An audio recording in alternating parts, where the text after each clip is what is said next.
Give us a bonus. Yeah, later this week.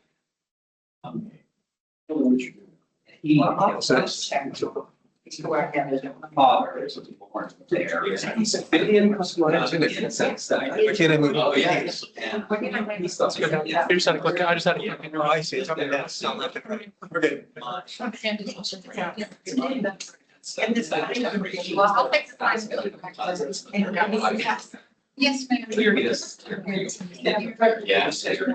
Oh, my. Thank you. But my great grandfather full size. We saw some distant projects.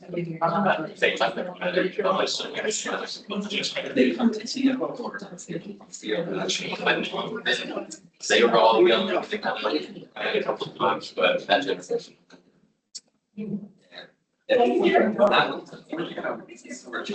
Sorry.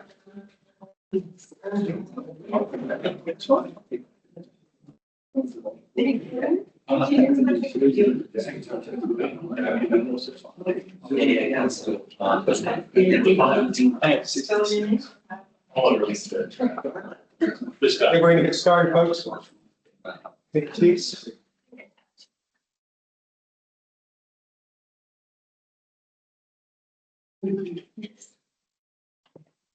Is it cherry? Is it cherry?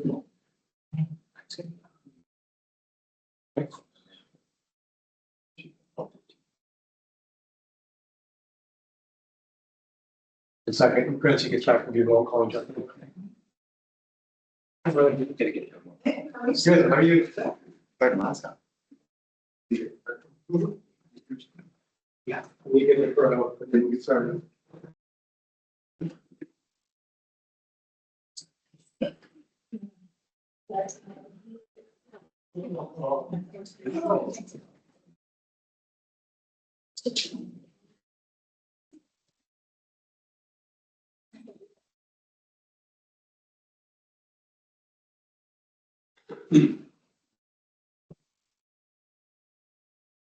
Okay, Garrett Greco, Here. Stephen Benson, Here. Bobby Creighton, Here. Bill Shapino, Here. Ashley Morrow, Here. Rebecca Kurt, Here. Alan Cohn, Here. Kathleen Shanahan, Here. Ron Cristaldi, Here. Sue Carlton, Here. and Allison Hewitt. Here. Thank you. Next is public comment. Do we have anyone want us to speak? Great.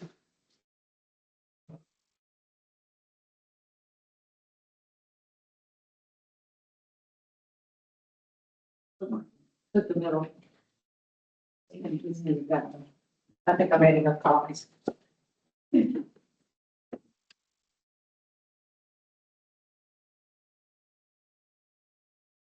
I may have made city council copies, I'm sorry, which means that I'm in. Good evening, my name is Stephanie Pointer.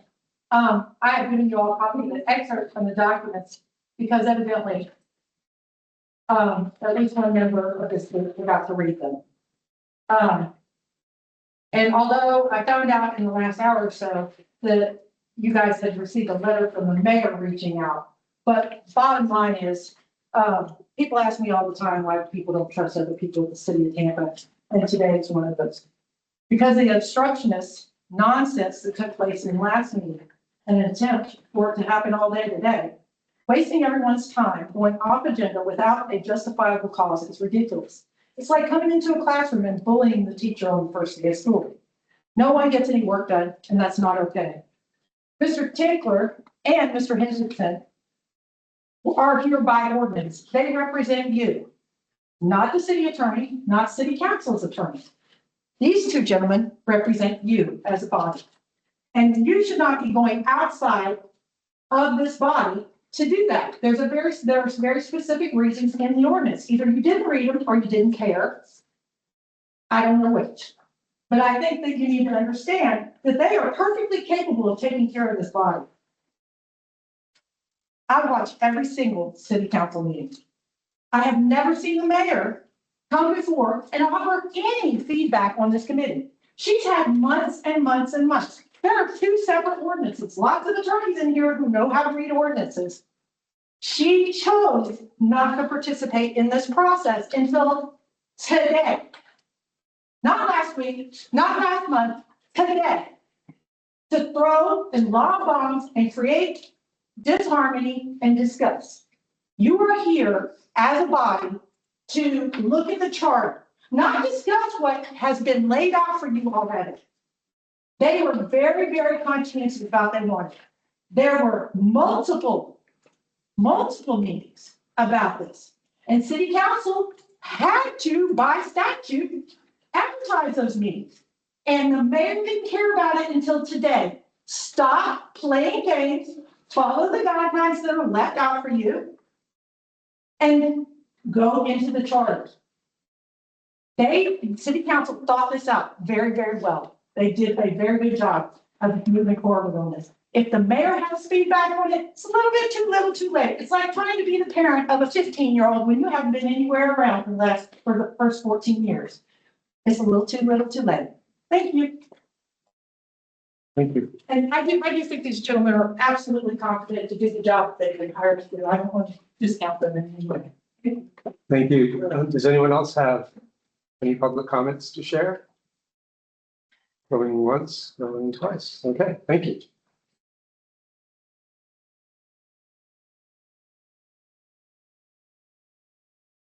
How's everyone? Good? Good. I managed to get sick and recover in time to be here. I'm really excited. I literally said to my wife, look, this is perfect time to get sick. I don't know this is.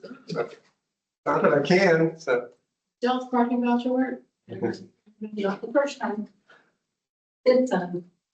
It's okay. But anyway, it's nice to see everyone back.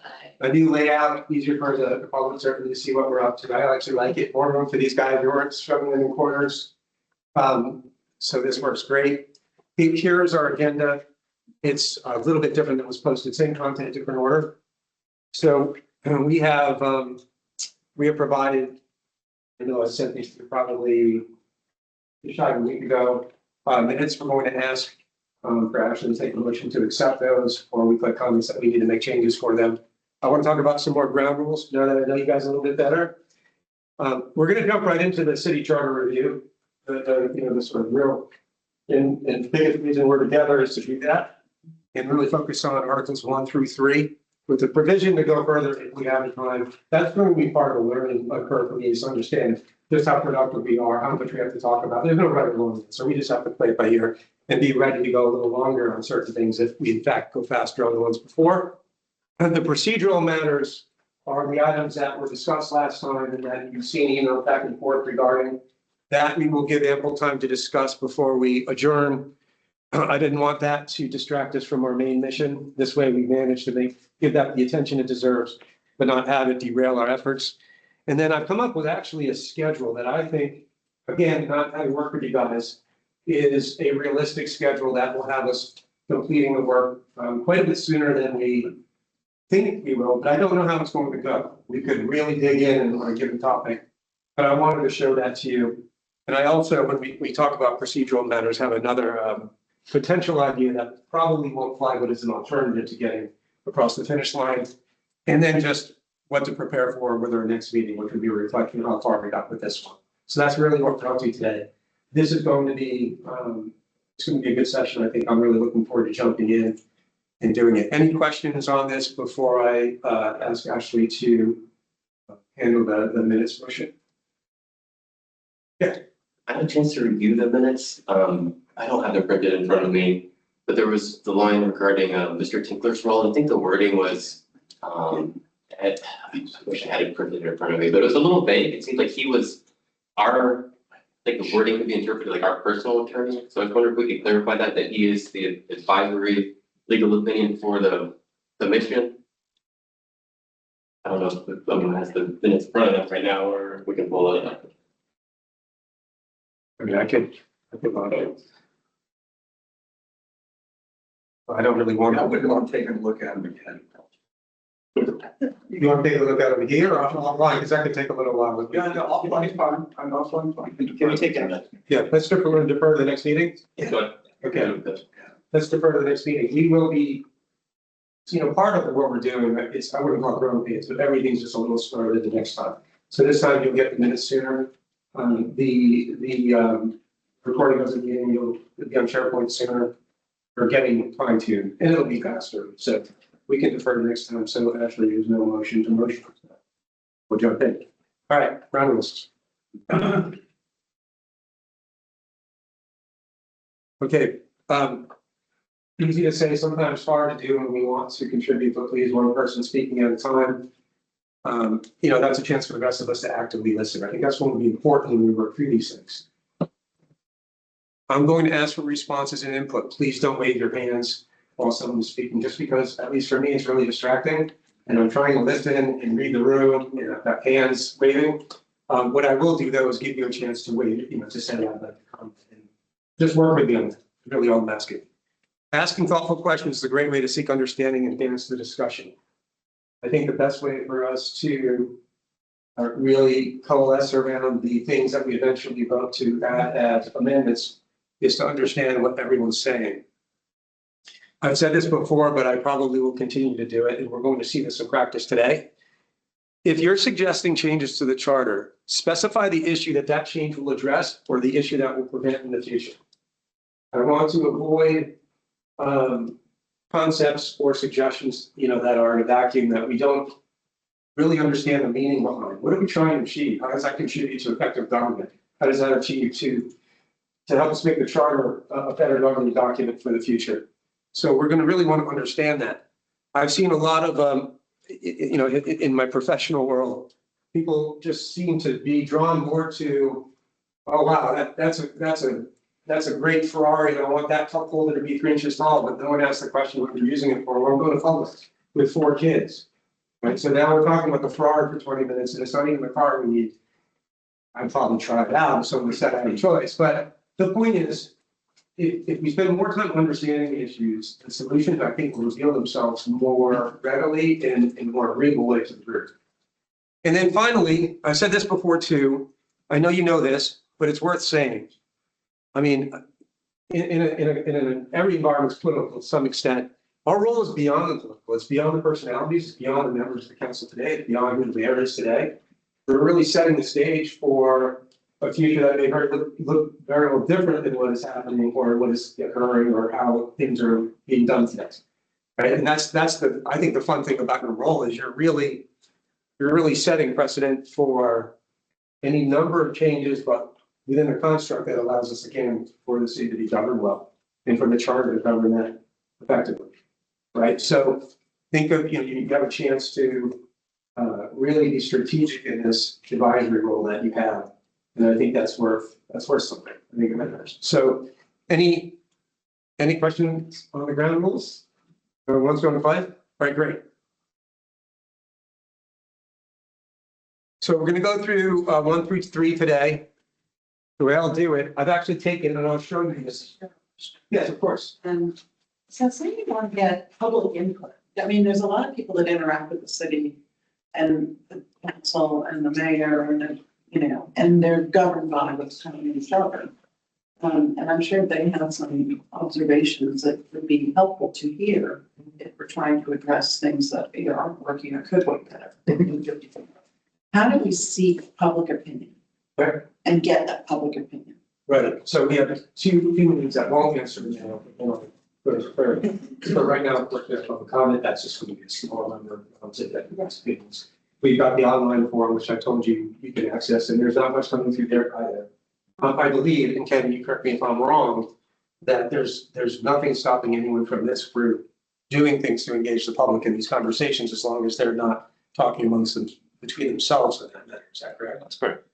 So if you wanted to, I don't know, get a group together or attend something where you're representing this group for yourself, I don't think there's any reason you couldn't ask them what they think, or even convene a group for that purpose, correct? Is there anything prohibiting that? As long as we're in compliance, right, we'll have to make sure we're in compliance with sunshine. The group could also invite people. Right, invite people here. I'm sorry, who is that? I didn't- I'm sorry, this is Ken Tinker. He's the attorney that's assigned to this body and Right. to help me on all the things I can't answer that legal. Yes. Is the online comment portal, could it be anonymous, or do you have to put a name when you submit a comment? I think it could be anonymous, right? Anonymous, isn't that correct? Is that true? Yes, it can be anonymous. And what I like to do, it doesn't preclude you from doing more outreach type thing. But I know I'm running a big program at the county, and what I always say is giving one funnel so that we're tracking everything in one place as opposed to an email, phone call, right? If everything comes through, you can codify it, you can evaluate it, and you can do something with it more purposefully. That's a little different than just seeking input though. I understand.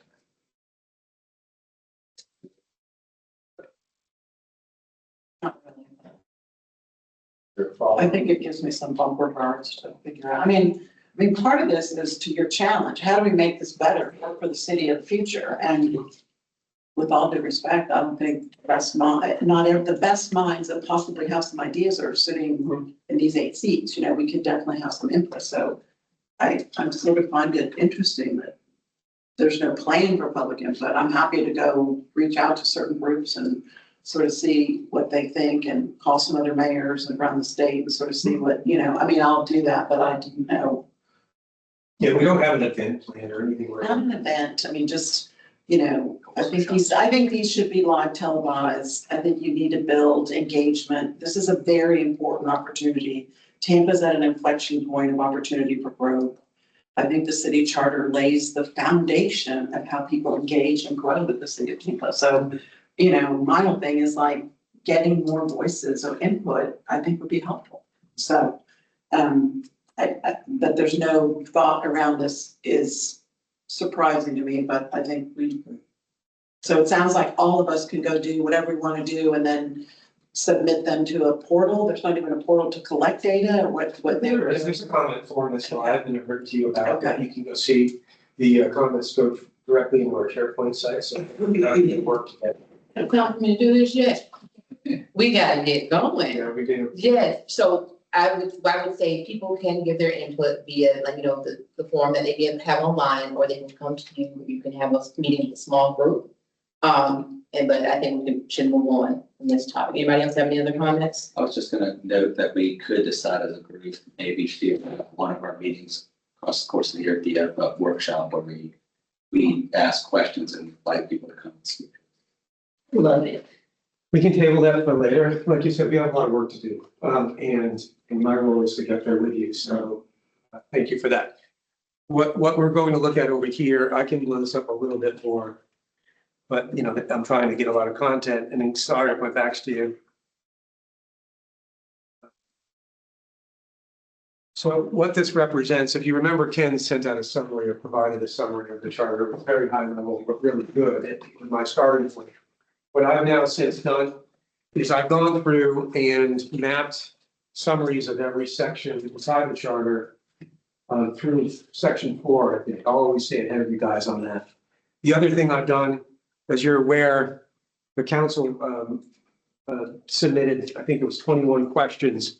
And what I've done is I have basically integrated those into the relevant sections of the charter to which they apply. So you don't see any here because none were related to this, but when we get into Article 2, you'll see where those questions are. And that's for you to do with what you want. You may decide not to talk about those, but my job is to surface those for conversation and we'll go on that basis. The way the process is going to work is I'm going to say, section 1.01, I'm not going to read it. Basically going to say, does anyone have any comments on that? Assuming that in this case, maybe it's a no, we're just going to keep moving. Where we get to the point where we're really talking about content, that's where I'm going to start taking notes from you about the issue we're trying to solve and the solutions we're trying to posit for the group. When we do that, that's when we're going to work towards consensus. Okay, as a raw change, not a final change that Ken's going to put into the language that we ultimately agree to, but on a raw change basis. If consensus is proving to be tricky and impossible, we will use our majority vote to keep the train moving. I'm not going to rush you, but if we're not getting there, we've got to move forward. We need to make progress. As I mentioned, my ultimate goal would be for all of those raw changes, and I say raw because they're not going to be worded in the perfect language. It ends up being the charter. Those will be aggregated, and then I'll work with Ken on language that we'll be able to see a second time. I don't see why we won't have time to revisit those, double check we still think they're part of the package, and sort of aggregate all of that into a final set of recommendations. But the raw material feeds the scripted, so we just need to get through the process that way. So that's kind of how this will go. If we get through 1, 2, and 3, I'm prepared to go into 4. I know some of you maybe didn't prepare as much for 4. We can start the conversation, and as a group, if you feel like, you know what, I just need more time, we'll stop, whatever time that may be. But if we feel like, yeah, we have enough to go by, we can start the conversation and finish it next time. Any questions? Does that make sense? All right, great. I'm only taking the jacket off. There's no crazy dancing, sure. So off the time, I'm like, no, it's not gonna happen. It's not gonna happen. Well, if it's me. Yeah, right. So, of course, I'm sorry. If you were in your hand, I didn't see it, then I'm a horrible I was person. trying to be respectful. No, I'm sorry. Please. So I understand that process, but city council and the mayor have posed issues. Are those going to happen after we go through everything, or are you going to pinpoint the issues that were presented and ask for us to review by city council and mayor? Would that be in between those or after? What's your thought process for that process? Yeah, sure. Allison, certainly. If you're referring to the questions the council gave us, Yes. those you're going to see, like I'll just show you real quick. I have aligned them to the section they refer, to which they refer. And then we can consider them. Like I said, you may decide, yeah, we don't really care. We don't want to deal with that. It's up to you. I serve your pleasure on those things. Those questions are 21 or 22. I put in here, and I would say maybe a fourth of them show up on Articles 1 through 3. Articles 4 with the executive and then departments is where it gets a little more, I won't say saucy, interesting. And then when we get to budgeting and finance, there's a few down there too. But the procedural stuff will be at the end so that we can work on this. I don't want Ashley to hit the gavel on me. I want to keep this moving. I'm sorry. No, you're good. I love it. I love it. I have one unrelated question. Sure. Do we have Wi-Fi? Oh, never. It's all one word, lowercase. What is it? Duck drop. All one word, lowercase. Thanks. Thank you. Okay. We are, my wife would say, put more gas. So when we look at this might be the easiest article because it's so general.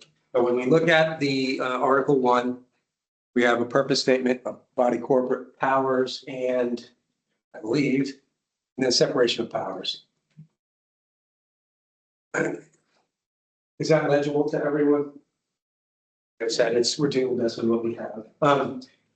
Does anyone have any changes to the section 101 whereby it says that the people of the city of Tampa avail ourselves of the right to establish a charter in accordance with, et cetera, et cetera? Any changes to that by anyone?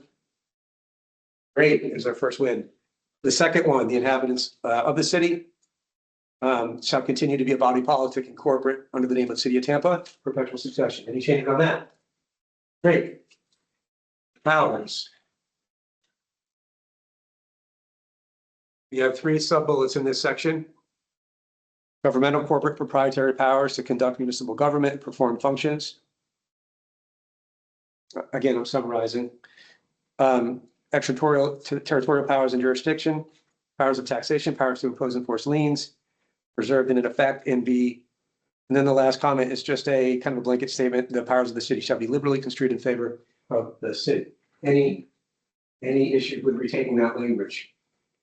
I just had a question. What are some examples of extraterritorial powers just from my own enlightenment? I was just curious, I didn't have time to look into that specific. Water and sewer, if there's an agreement with the county, something along those lines would be outside the territorial limit.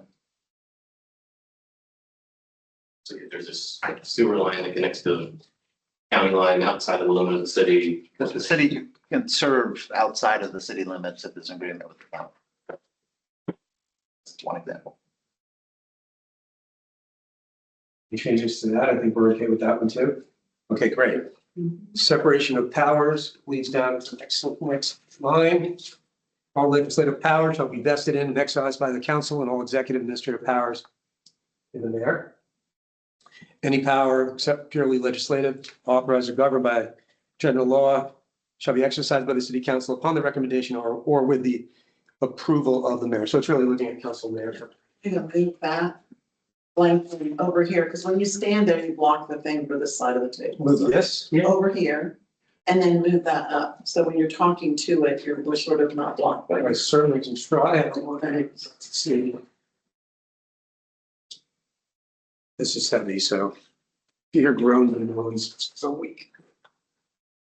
Is that better? Yeah. I still may stand in front, but I'll try to get out of my own way. Thank you for the suggestion.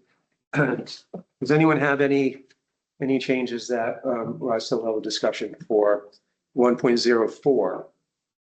Yes. So one of the lines of research that I did to prepare for these meetings was to understand from a political historical perspective how Tampa has come to the place where it is with its current form of government. From my analysis, and I won't bore you with all the history, right now we are in a pendulum swing where the executive branch of the government, I think, has accreted quite a lot of power over the years. Just very briefly, throughout the 20s and 30s, there was a much more shared power structure between the council and the mayor. It was still a strong mayor form of government. The mayor was the executive head of the city, although more administrative powers were shared with the council. Because of some of the vice and crime and other issues in the 20s and 30s, the pendulum swung toward a very strong mayor form of government, essentially stripping away all administrative authority from the council and investing it completely in the mayor. And the language is, I think, kind of a little melodramatic about how they worded in the 1945 charter. It was like the mayor shall have the supreme authority over the entire, it was just the way that they worded it. You can tell that there was a political movement happening at the time. But that is to say, thinking of how the city is growing in population, in tax income from that population growth, and complexity of the issues that are faced by our current city government, is it working exactly how we want it to the best that it can possibly be? Is there issues that we're running up against where, because of this accumulation of authority and power in the executive branch with a much larger city treasury, that the people aren't being represented as well as they should be in the administration because the voices of the city council members aren't able to crack into that realm of government? I hope I was able to articulate. Can I make a suggestion? Yes. You have a great question. That's a great question. I think when we get to the relevant sections of the charter, that's where it defines how that's manifested today. Meaning the executive can do these things and the council can do those things, right? So it talks about things like heads of big departments like fire rescue. Could we keep that as a subtext for the conversation when we get to that point? Only because I'd like to ground it in the charter, because that could become a very rich conversation and we won't be in the section where we want to really capture people's input. Is that okay? That makes sense. Okay. So I love the fact that you went back, and it's to the earlier point of pendulum swinging and what happens and how do we predict what the future requirements will be to make this one. That's it. Well, when we get to talking about that issue, I think it'll help us all if we talk about real examples. I mean, I understand what you said, all the examples pretty well, but in what respects are you talking about the pendulum having swung? What issues have consolidated in the mayor? What's your concern with that? And and I'll think about whether I have it. But again, I think when we get to that, generalities will only get us so far. We're going to have to drill and say, okay, where does really need to pay? And knows exactly that's going to be a great cue for me to reinforce that question too. See. I have a different comment about this section. Okay, please. To make sure that. Just a quick vote on it. It's interesting because the charter is so hyperlinked. So this section, obviously refers to other sections that would refer back to that. So that's why I brought it up now. I will tell you, when I had to map the questions to the sections, I was like, it could be here, or it could kind of be here. It wasn't a pure one-to-one. I had Ken take a look, and he said, yeah, I think that's a good starting point. But I take your point, because reading it, there are places where things are referred to more or less depending on the section. But going back to this section, specifically, Stephen, the floor is yours. I I guess, I don't know if this is a comment or a concern or maybe just a question for Ken, but I would be curious to know if any other jurisdictions include reference to quasi judicial matters in this section of the charter that speaks to separation of powers. I know that's something that is often confusing to the public. Like who runs rezonings? How does that work? And quasi is is not written anywhere in the charter. I'm sure there's state law that supports how it currently works, but I would like to know if other jurisdictions have cleaned that up to at least reflect in the charter who has oversight over quasi judicial matters. Be happy to dig into that. I would note that the city is pressing litigation regarding quasi judicial zoning matters. Yeah. So, Exactly. the courts may tell us more during this time period, but Yeah. I can see if there's a like that. Yeah, just curious if other cities include it or not. We'll capture that as an action item for the minutes as well. Right. I just have a question about the clarification. So shall be exercised by the city. So the last point, any power except a purely legislative power authorized and required by general law to be exercised by governing body of municipality, by the city. By the city council, City council. by the city council. Yeah, sorry, the table bled into the next page. Or with the.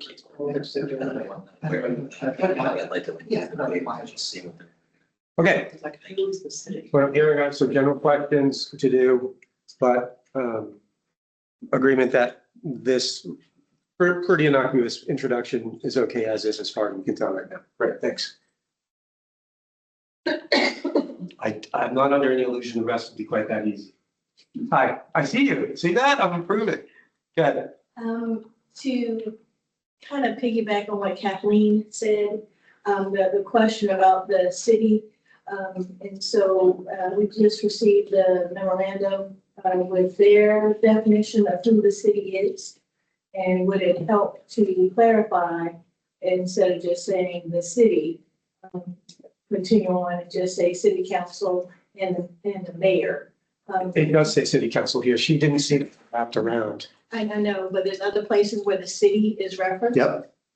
And we might need to consider making sure that it's clear, Okay. especially as we're trying to talk about separation of powers. Yes. The city. Yeah, because that term can mean council, it can mean the mayor, it can mean anything. Yeah. So keep us honest on that when we get to these sections. Again, I have not verbatim copied and pasted, although I did in some spaces. If later we discover, there's a word in there that, again, we can revisit. But otherwise, it would have just been, it would have been reading the whole chart with you guys. So we're in the Article 2.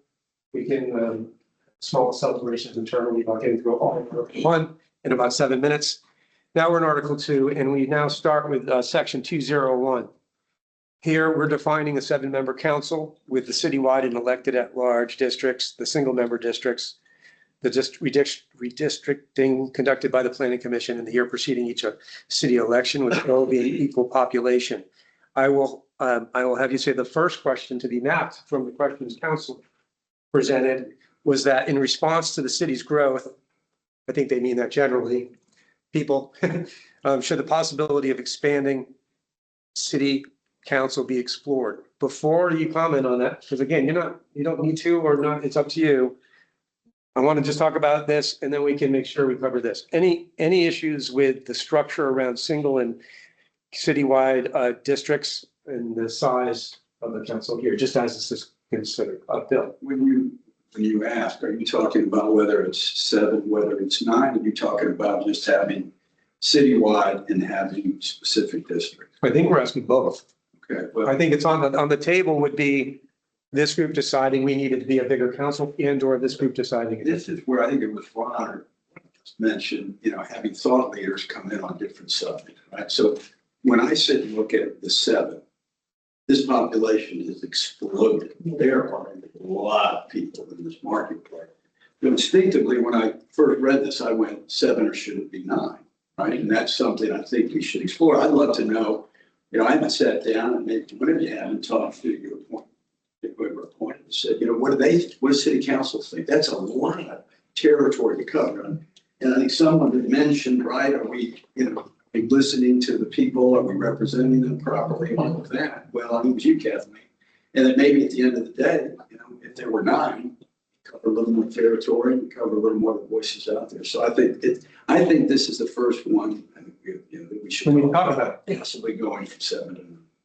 So to paraphrase what you said before I move on to Alan, we talk about addressing an issue or getting in front of something becoming an issue. And I think what you're really talking about is representation, the ratio between the electeds and the population and their ability to be closer to them in a sense by virtue of their being more. That's what I tried to say. Right, that's perfect. Alan, you and then I'll go to Bonnie. I guess if we're going to discuss possibly increasing the number, shouldn't we have some data to rely on, historical data in terms of, have it always been a 7-member commission? Has it been changed based upon population growth before? Is there whether it's the city of Tampa or cities like Tampa, is there usually an equation to determine population and representation, and what the numbers are that should be looked at? I don't know if I said that. That's right. So I think you're saying really bringing other information sources related to not only what others are doing, but some notion of how that's affected their ability to govern. Because I'm sure someone's done this before and learned from it. If I paraphrase correctly, I'm going to shift you, Bobby. Go ahead. Well, to answer some of those questions, no, it's not always been 7. In fact, it's changed numerous times over Tampa's history. It only became 7 city council members in 1945. Prior to that, there were 12 single-member districts, which was part of the reason they wanted to change. Every single member became their own little machine boss in their district. In the 20s and 30s in Tampa, Bolita, and a lot of other underground black market activity was occurring. So that was one of the driving shifts to change it from the 12 single-member districts at that time to 7 what's called at-large residential districts. So the council member had to live in a particular place, but the entire city could vote for them, which I think has its own inherently problematic issues in people in South Tampa voting for people everywhere else. But so yes, it's changed many, many times over history. In fact, Tampa's form of government has changed throughout its history. At one time, it was a commission form of government with no mayor, and they pushed for that really hard in 1945. They got compromise instead, which is kind of where we are now. But yes, it's changed due to population, due to annexations, and various other issues. Various other issues is key. I mean, there was a time where you could only be in government if you were a certain person in Tampa too. So it was a lockdown government until the 60s. And so, we have to take that with a grain of salt too. What they did in the 20s and 30s and 40s was not admirable. I think it's good perspective and he's on your phone, which is pretty cool. I didn't know a lot of that. I'm going to call it Sue. Thank you.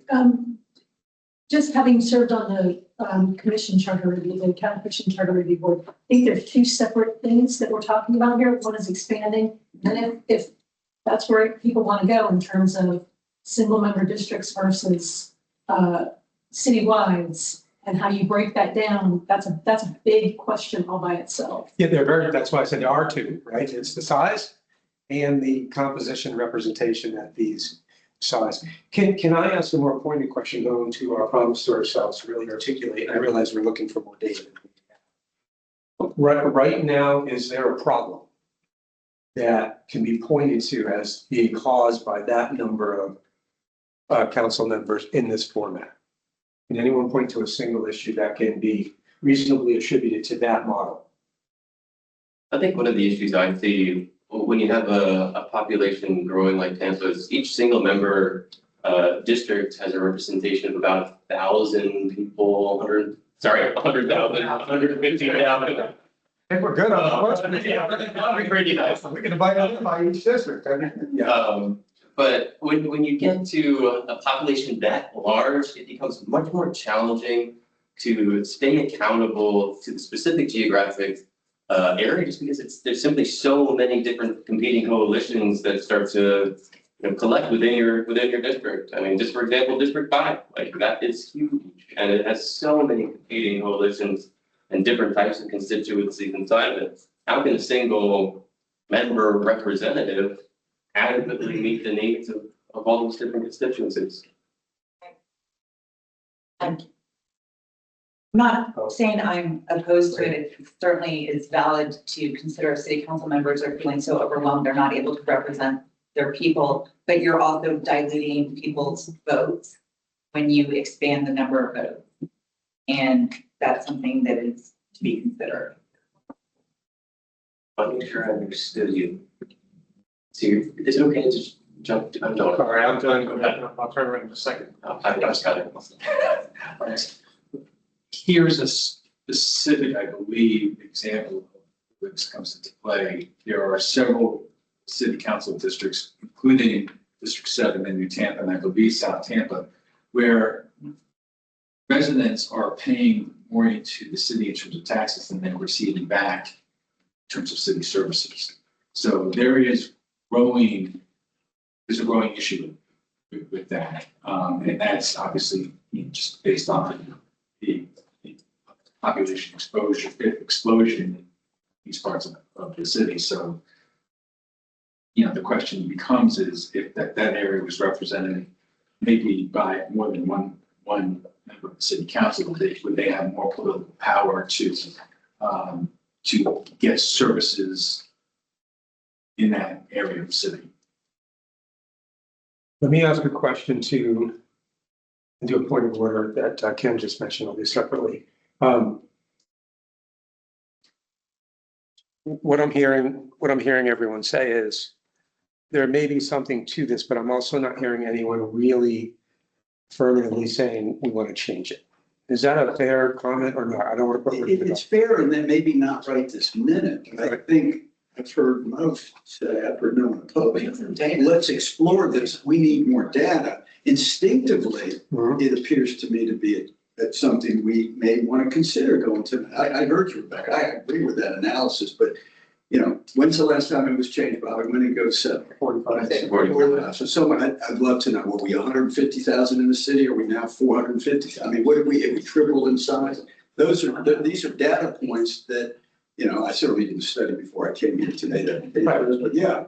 So why don't we do this then? And remember, if you could just not raise your hands while I'm moving around the room, it's hard for me to know who did what when. I don't want to be unfair. I think what you're saying, Bill, is each of you wants a little more time to do your own research on this. Is that a fair statement? I don't believe our function will be to bring in experts on each of these topics. I don't think that was in scope. Oh, I thought that respectfully was specifically in here in our rules of engagement that we could look back to the city, bring us information and data. Well, I don't know if I say it because I'm ignorant of that, but if that is in fact part of our role, we can look into it. I just don't. I don't think there's a prohibition on asking for additional assistance. Okay. Okay. Well, maybe those aren't mutually exclusive. We can inquire as to whether or not we can bring some expertise to the conversation. And then, like you've done, Bobby, feel free to dig in on your own for the issues you care most about. And if maybe. And we can individually talk to the city council, council members and ask them what their thoughts are and look at data. I wouldn't put him on the spot today, but we have a former city councilman. And it begged the question of if we could invite former city councilman. Be great. We probably would invite a current, not that I wouldn't welcome input from the current member, but they're going to respect the distance, but people who have experience in representing constituents in the city might be of use for us to hear from. The population in the city of Tampa in 1905 was between 108,000 and 120,000. And they have Okay. 12 reps? We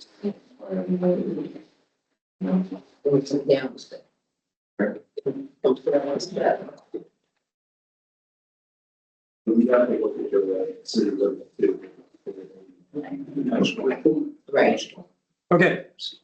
So I think we've taken 2.01 to a logical conclusion for now. We have some action items individually and as back to you on.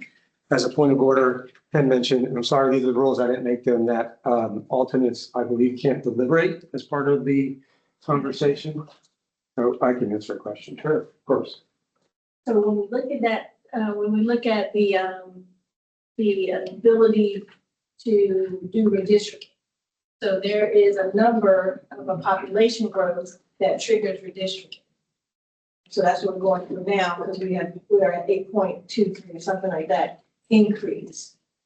Should we consider that if there is a percentage growth, then that should be, rather than we just go ahead and add the two numbers, we could potentially look at other examples of when a population hits this amount, then to be able to go. So I think this group could consider that, but I think this is deliberation. I think this is deliberation. Yeah, no, I'm sorry. I'm trying to, I get the back couple of you telling me what we can't do. Not that he's a bad guy, he's just, that's the problem. So I'm going to keep us moving. Quick question real quick. These items you wrote down here, are you going to come back with basically answers or data to these questions we have for the next meeting? Or are these just points we're sort of? So part of this was just points that were being made, so I'm comfortable with what you did. The action items are what we're committed to. So we're going to work about bringing in either information or people who have information to show you. The other was that all of you, well, you didn't say it out loud individually, would do more digging on this topic. Sure. Because it might help you form your opinions. Can I just say one thing? Yes. If for whatever reason the information is clear, like, hey, we need to keep with 7, maybe we can add in, how do we increase the quality? Is there something in the charter, do the council members need an additional aid? Do they need to be paid more? And those questions, I guess we could add to this thing. So those come up later in the charter, specifically around salaries, who sets them, how they're set, what they're allowed to resources. Yes, absolutely. So we have some dedicated sections where you can really dig into the broader concepts you're bringing up. Yes. And to your point at the beginning, like, we're trying to think forward. So eventually, we're just gonna keep growing. So if we want to put something in procedural wise, like for us to move forward, in the future, we know we're going to grow. When we hit this number, it's time to expand the city council. You mean in terms of a very future oriented look at point discussion? Population count or whether I mean, so too many people within the. I don't see why we couldn't, there's going to be two things, right? One will be what this group agrees to as an advisory group, recommend the council consider. I don't see why not more context around that where you feel is necessary. It wouldn't be a bad idea to say, we're good with this now, but we don't believe this is unimportant. We think this should be revisited at a certain time. And that to me, even if it's not acted upon now, if nothing else, will sort of supply the next CRC group with a prompt that's an important one, and maybe by then that population's a comment. But I want to move on to one last question or comment. For the SharePoint, I've done quite a bit of research on this, and I'm in a place where I kind of know what I want, but would we be able to upload material there, or is that some sort of indirect communication that's not public? Like, for example, I'm going to say, I've got these 5 white papers that I want to upload, but they represent a certain perspective that I may favor. Am I like having an indirect communication with another member of the commission? I think By implication. It's available to all of us. That's right. If you're putting out papers someone else has put forward, you're not adding your own commentary. This is public information that you're putting out there. I don't see an issue with it. If you're adding your own notes to it, hey, I'm going to make you vote on this, that's a problem. Just public. Right. Yeah. Right. You've done the research, I mean, I'd like to see what it is, right? It's open to anyone. It's easier. What I would ask- Sure. Yeah, so I think everyone has internets. If you're familiar with SharePoint, you want to create a folder and drop it, just do me the courtesy of letting me know. Because what I want to make sure, and I'm not saying you wouldn't do this, is that everything's really easy to find and intuitive. It's just a pet peeve of mine. It's something I really want to make sure of. Because I only believe that we shouldn't be wasting time hunting for things if we can just put them in the right place. So, for example, we might start to have a file that looks like the spare bedroom, and I might want to say this is about, Article 2 comments, right? This is Article 3 comments. So if you do that, just drop me a line, and then I'll probably read it. But if I clean it up, I can. Can I ask it? Maybe if we do that, if folks are gonna upload stuff, let Rob know a list of what you've uploaded. Can you once every couple of weeks push out what's new? Because my fear too is if somebody uploads something and we don't know it's in there, how are we gonna figure out where to go and get it. Yeah, I'd be happy to summarize what's been done. And I believe, I don't know precisely how long it lasts, but SharePoint actually indicates when new files in the drop. Like you'll see, I'll say new, it's like something like that. But I can certainly let everyone know on a certain basis, maybe weekly. I say that because it might be 8 days, 1 week, 3 the next, that we now have materials covering certain things and where to find them. I'm happy to do that. I've actually emailed quite a bit over, not hopefully too much, but quite a bit to you guys, and I'll continue to keep that channel open. I would ask though, just as a favor, not everyone responded to the meeting invites, so I'm glad you're all here, but I wasn't sure. So if you could please just do that, that'll allow me to predict or at least know.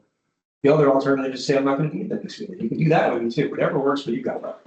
Okay, good conversation.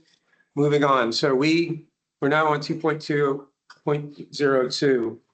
I know we're missing Article 1 now. That felt great. 2.02. So council members must be resident and elector of the city for 1 year prior to start of term. And for single member districts must be resident of a district for 6 months prior to start of term. Term limits of 2 terms in either single member seat or at-large seat, but can switch from single to at-large or reverse and run another 2 terms, no more than 4 terms in a row. I'll start by asking the question, are there any issues associated with, well, let me have a more general question. Does anyone have any comments at all on this? Or, and then now I'll ask the second question is, as part of your comments, zeroing a little bit on potentially an issue or something that you see, is part of that point, that conversation. So my thought on this is, the language is that we an elector of the city for 1 year, immediately preceding the commencement of the term of office. I would like to see that move to a qualification period so that you must have had lived in the city for a year when you file your paperwork to run for office. It seems like to me, maybe this is just a personal peeve, is that you're getting a bit of a jump to say, hey, I've been here for a year, by the time I get in my seat, I don't know, this makes me like a little bit uncomfortable. I feel like you have to have kind of earned it in order to qualify. And you say, hey, I've been here a year, I can put my name in the hat. So you're saying before filing, basically? Yeah. As opposed to before term? Yes. What is you suggested it but didn't say it. Can you be more specific about the problem? So It's an example would be great too, if there's one.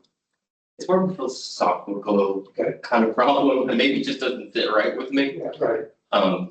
But if you file and it's a year by the time you get into your seat, to me that like extra couple of months is just it just doesn't feel completely honest. I feel like if you want to say, hey, I've earned it, I've been here for a year, I'm gonna go for it, that just kind of seems, just sits better with me in a.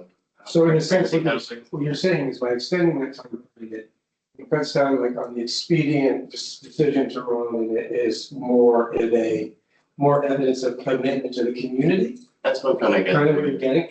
You've earned it. Yeah, in other words, it ups the bar on your commitment by virtue of you being there longer, essentially, before you even get to the beginning of the term. Does anyone have any commentary or thoughts on that or an issue associated with that bill? Bobby, have there been historically any examples of, this sounds like the concern being someone moves into a district just to run, right? That's what I'm hearing. Exactly. And has there been any of that on city council that you're aware of? Yes, I believe so. Okay. I don't know.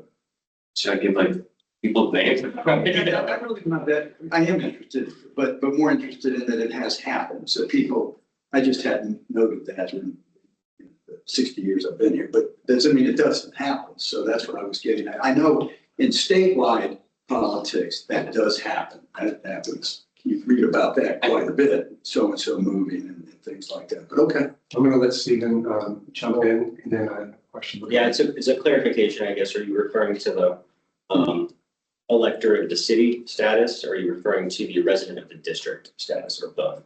I would say both for me. I think, yes. Yeah, I'm not against like increasing the time period, but I'm not sure that it's as clear when the filing deadlines are that far in advance for people. I think that's why it's typically the start of a term, because that's usually scheduled, unless there's an unscheduled vacancy that occurs, as recently happened. But even in that instance, it wasn't tied to a deadline that's set by somebody else that may not have been available that far in advance. I want to ask a question to Nick on you, if that's okay. Not pick on you, choose you to talk. The question I'll throw out to kind of weave into this is there a true correlation between the amount of time someone's in a given district, for example, and their quality of leadership? So yes, it could be less or more, and yes, maybe someone moves to a district, but what if they're an amazing leader and that helps the district? Throwing it out as a counterpoint. So I was just gonna say, I am not certain why it was written this way. Certainly we're here to look at it and see if it still serves us, but they didn't write it in a vacuum. And one of the reasons that it could be is that timing wise, when we go back to 2.01, the planning commission, no later than 270 days prior to the city council elections, redistrict, and you may not be the district that you have been representing, and it could have shifted, and the people that you have been representing for 4 years is now a completely different constituency that you don't necessarily know or feel a part of. And I would think that was probably some of the thinking behind the timing, but I haven't timelined that out, so I'm not throwing it out, I'm just for point of consideration. And they move that based on population shift. Yes, they do it. It's minor adjustments, because they do it. Yeah, they do That it, makes sense. which is nice because it's not political. Yes. It's not people out there doing it for themselves so that they can move to different jurisdictions. It's done by a supposedly apolitical body, the planning commission. I think that's one of the neatest things about our charter.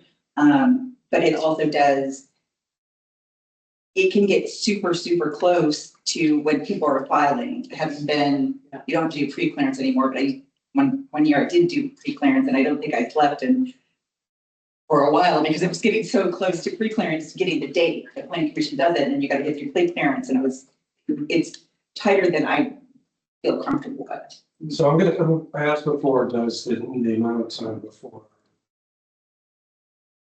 starting his term really dictate whether that person's a good leader or not? I would find it hard to believe we have data showing that could go either direction. I'm guessing you could have people do that who aren't very effective and people who do that are. But I guess I'm gonna just get to the point here is, does this rise to the level of a change, or is it more probably you just throwing it out there as a feeling and a thing that concerns you to a point? Because I want to know if as a group, we really want to change this, or there's another factoid we haven't thrown into the soup that we need to talk about now before we move on.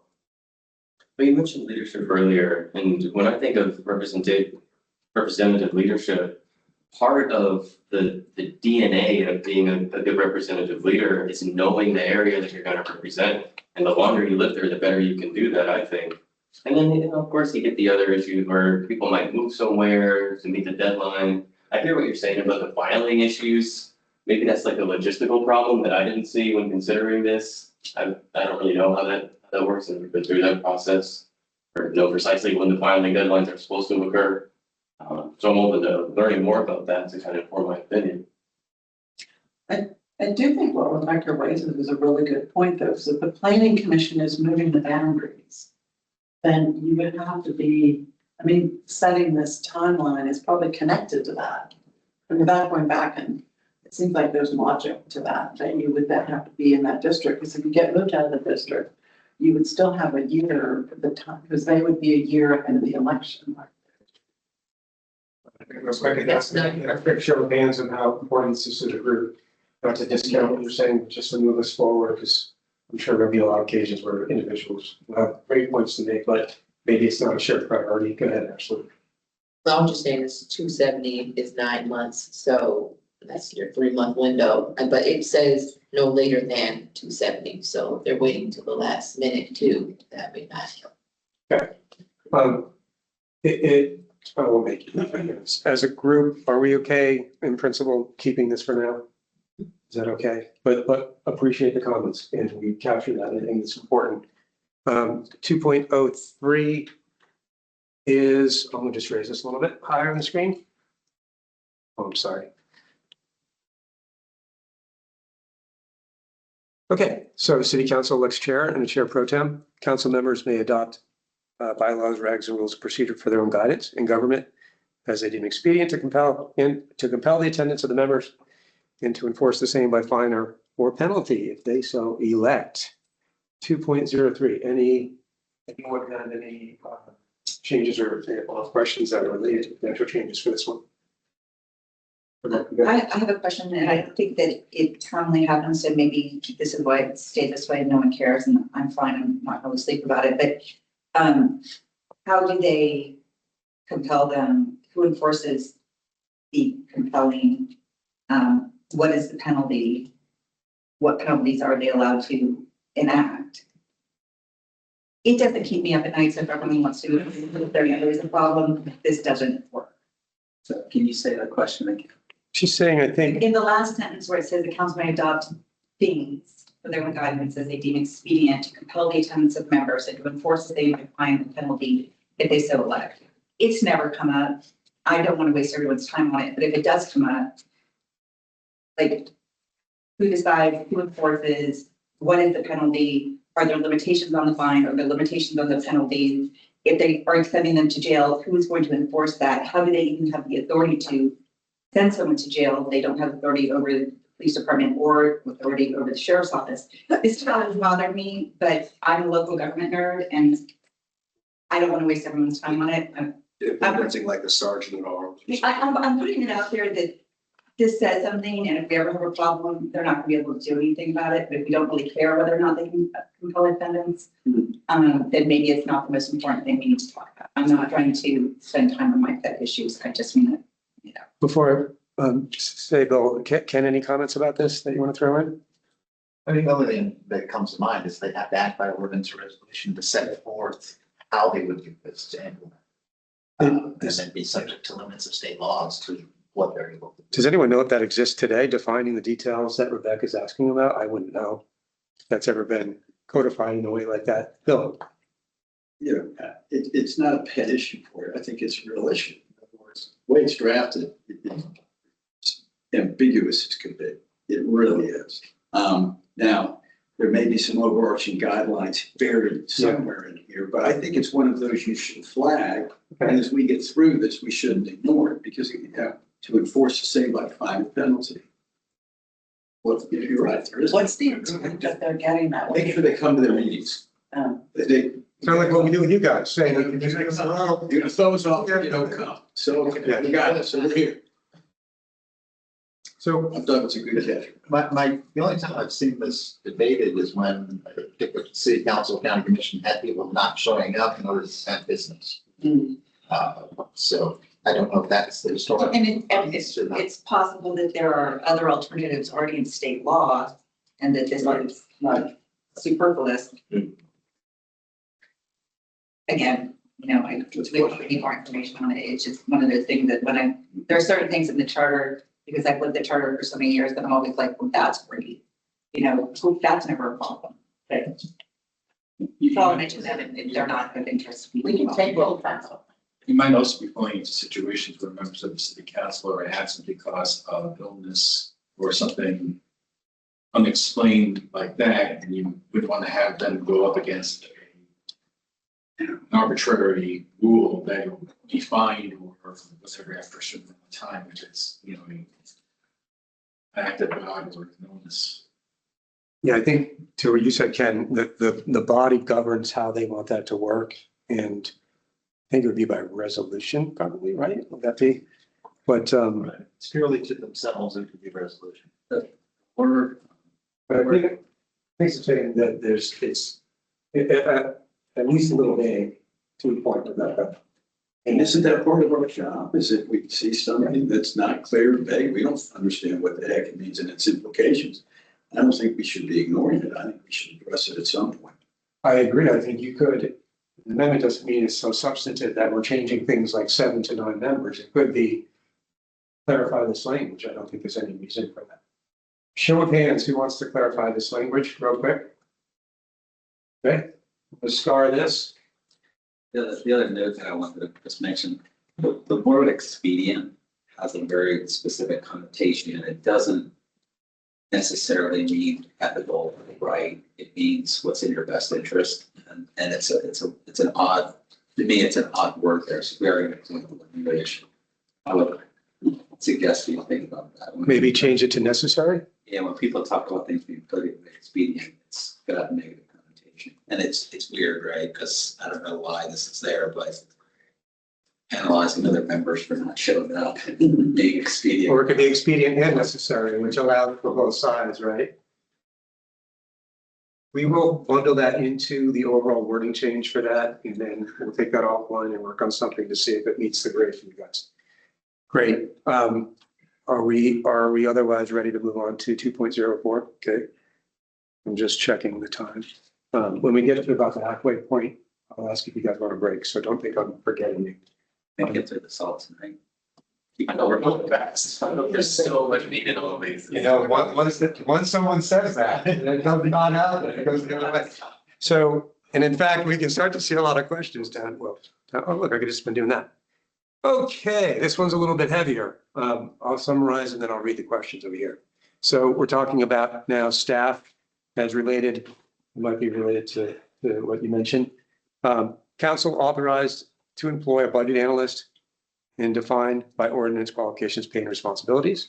Council authorized to employ a city council attorney, set salary qualifications, advisory capacity for that role and subject to termination via one council vote. Limitations apply to the role, and I said see charter language because it's pretty detailed. Council members authorized to employ full-time aides. Council members may create and fill other staff positions after 5-vote approval by the council, and the funds come from the council's budget, and these additional costs must be approved by the mayor. The questions as a backdrop, should the city council attorney be allowed to hire additional staff and outside attorneys subject to budget approval? So it's building out that attorney's team essentially. I don't know if that's permanent or temporary, but either way, same idea. Should there be a charter provision to set salaries for city council and the mayor so that council members and the mayors in the future will not need to calculate and prove their own salaries? So that was the question. I'm guaranteed that there are some comments on this section because this one got a lot of stuff in it. Who would like to start? Yeah, Bill, I'd be interested to hear your thoughts on this, but I always found that when this stuff works in the city is an entity, and in a corporate setting, we never see it with records like paper and I know that this is a fairly newer creature, have two separate boards for the city, but I'd like to request that, Bill, again, I'd be interested, as former president of the bar, hear your thoughts on it. I'd like to request that we have somebody talk with us about the pros and cons of that. I really don't have a strong feeling on it, but I do think it is a practical issue. It does create a lot of problems between different opinions of what is the law in the city. It's, in my opinion, it's a little bit unusual. I represent a number of public bodies, and it's unusual to have two different boards with conflicting opinions for the same client. Love can, but the fact that the charter now says that we have to have our own board too, it's odd to me. So I would like us to at least consider that and talk through it. Can you, for me, summarize? I apologize, I was trying to think. Can you summarize what it is you want more information on precisely? Yes. The pros and cons of having a separate council for city council. Separate from the city attorney's office. Those cons of council versus. Okay, thank you. Bill, you would add something to that, and then I'll get to Stephen. That's a different question than the one that was posed, and that's fair. Yeah, that's One- my yeah, question. it is, and that's a good question. How long has the city council had its own lawyer?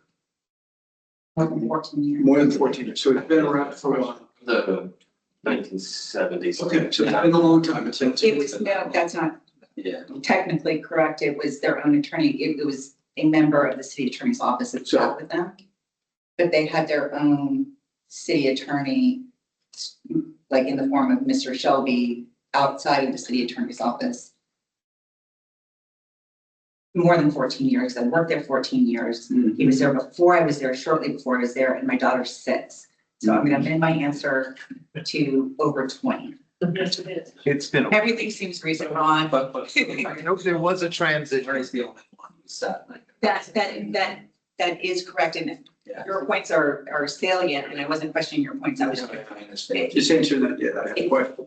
It had. Bobby, there was always a lawyer who staffed the city What was council. David Carr's role? Was that? I'm not familiar with what David Carr's role You know was. something?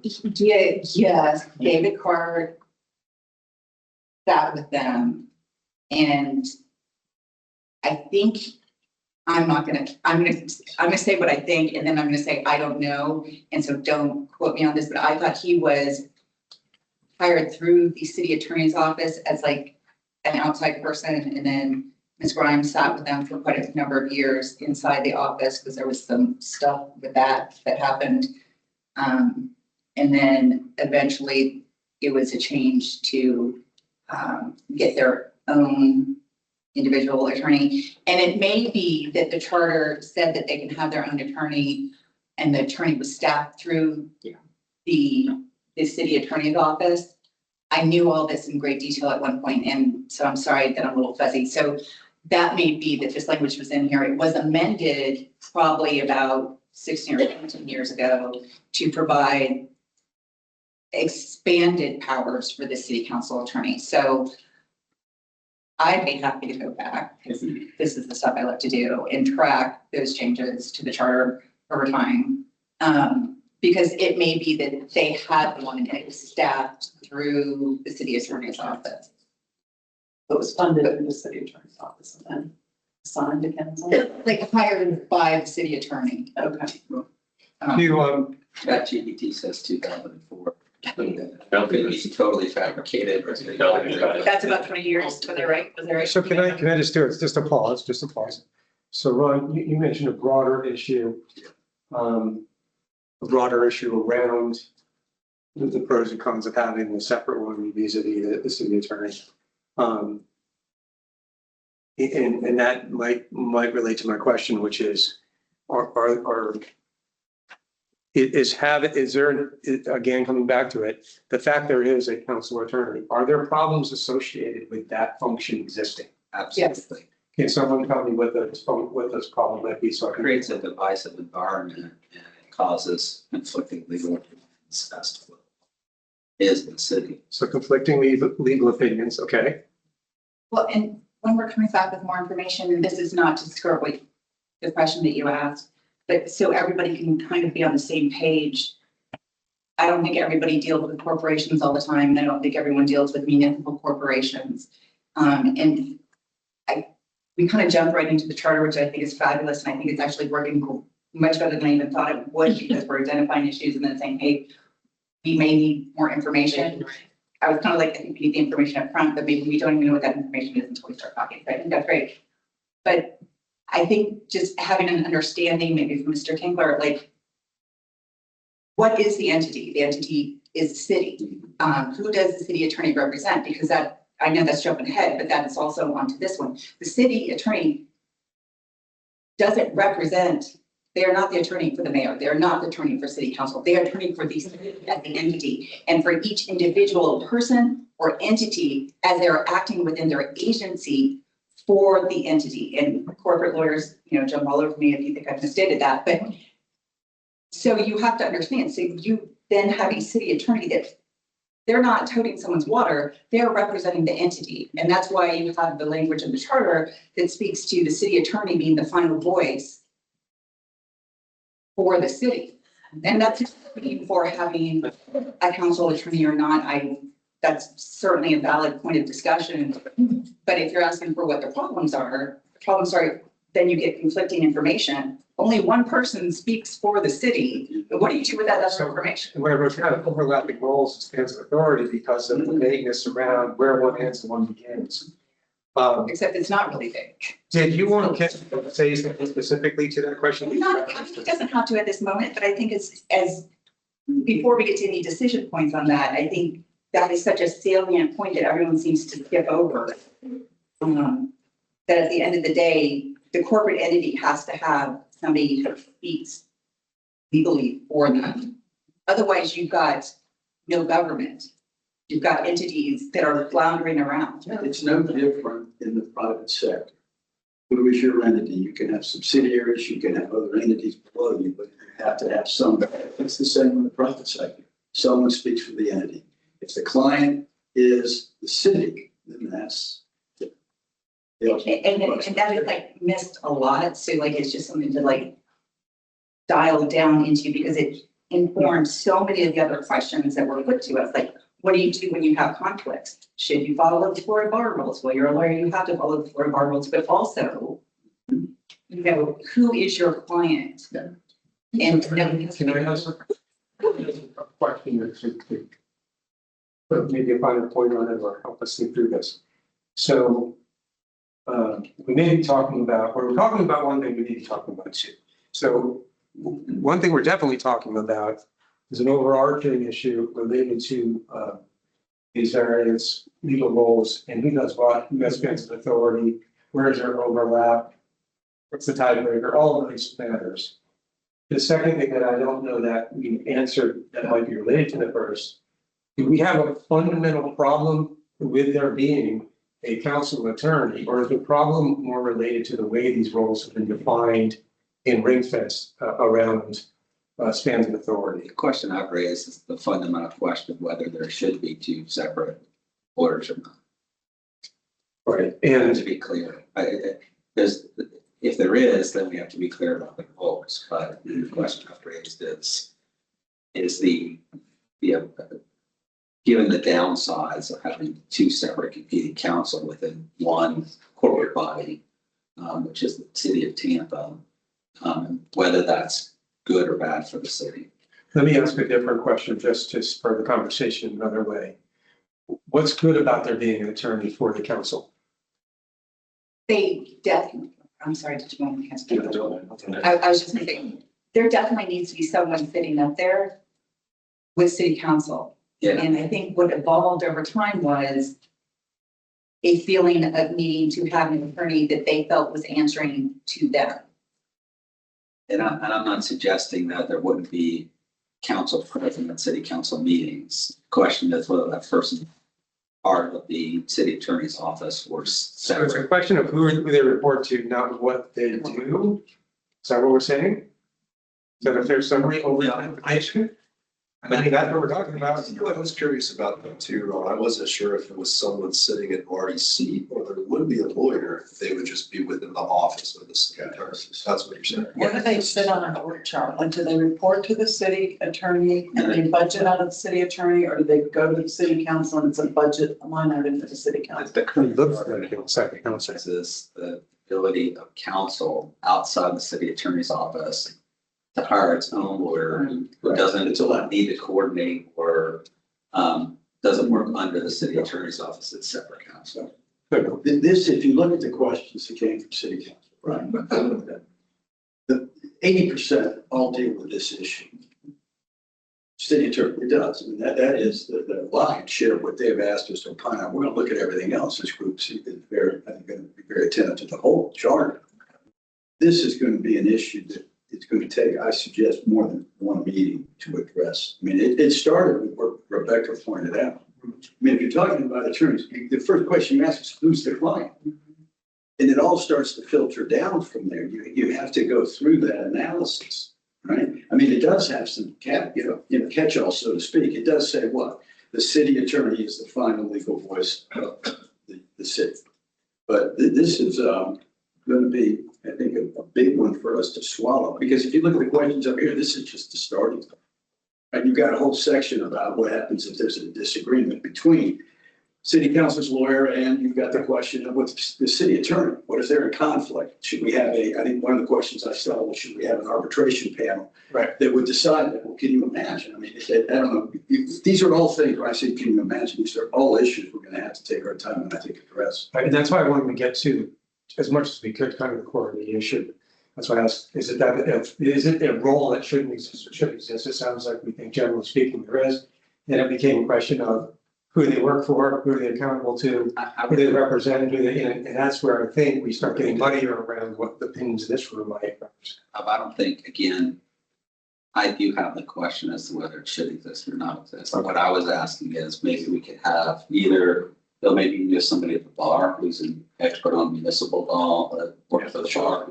And I'm sure I've got no agenda here. I just want to put it in that it is a fundamental rub point in the operation of the city that costs us as citizens lots of time and energy and money and resources. And so I think we should just owe it to ourselves to be educated on it and make a informed decision on it. I guess. Village, Stephanie Marchman.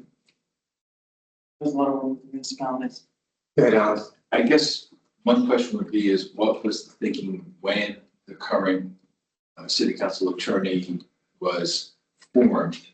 What was the reasons for that?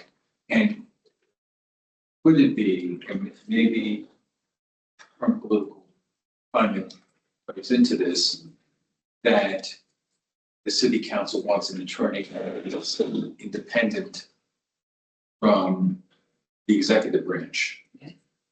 Right, can I speak to that? Right. This was another historical line of research that I looked into, and I'm like 95% certain that in part of the 1975 charter amendments, that there was the insertion of the city council attorney position in charter language, not 5% doubt. But just like how we discussed, like things are put there for a reason. This was put there for a reason. The discussion that we're having right now regarding the powers of the executive and legislative branch and the city attorney or the city council's attorney roles within that power struggle has been going on for probably as long as Tampa has been a city.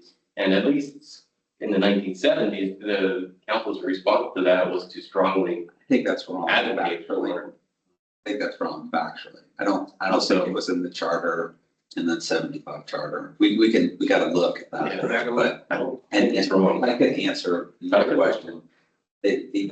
A lawyer and other lawyers that would speak to this don't represent an executive or body, they represent the corporate body public. And so when you represent a company, and we all deal with this a lot in corporate proceedings and depositions, if the CEO tells us to do something that is contrary to what the company wants to do, and if it's within the purview of the board of directors, I mean, on behalf of companies, I've helped fire CEOs, right? I don't fire them, I make the decision, but I lawyer when the board, who's their boss, makes them do that. And so I think that fundamental misunderstanding that the lawyer for the city represents the mayor or represents council is disconnected from the Florida bar's rules and the ethics of lawyers, and it causes divisiveness within the city. Again, I don't have a really strong feeling on it, but I do have a strong feeling that we should all get educated on it.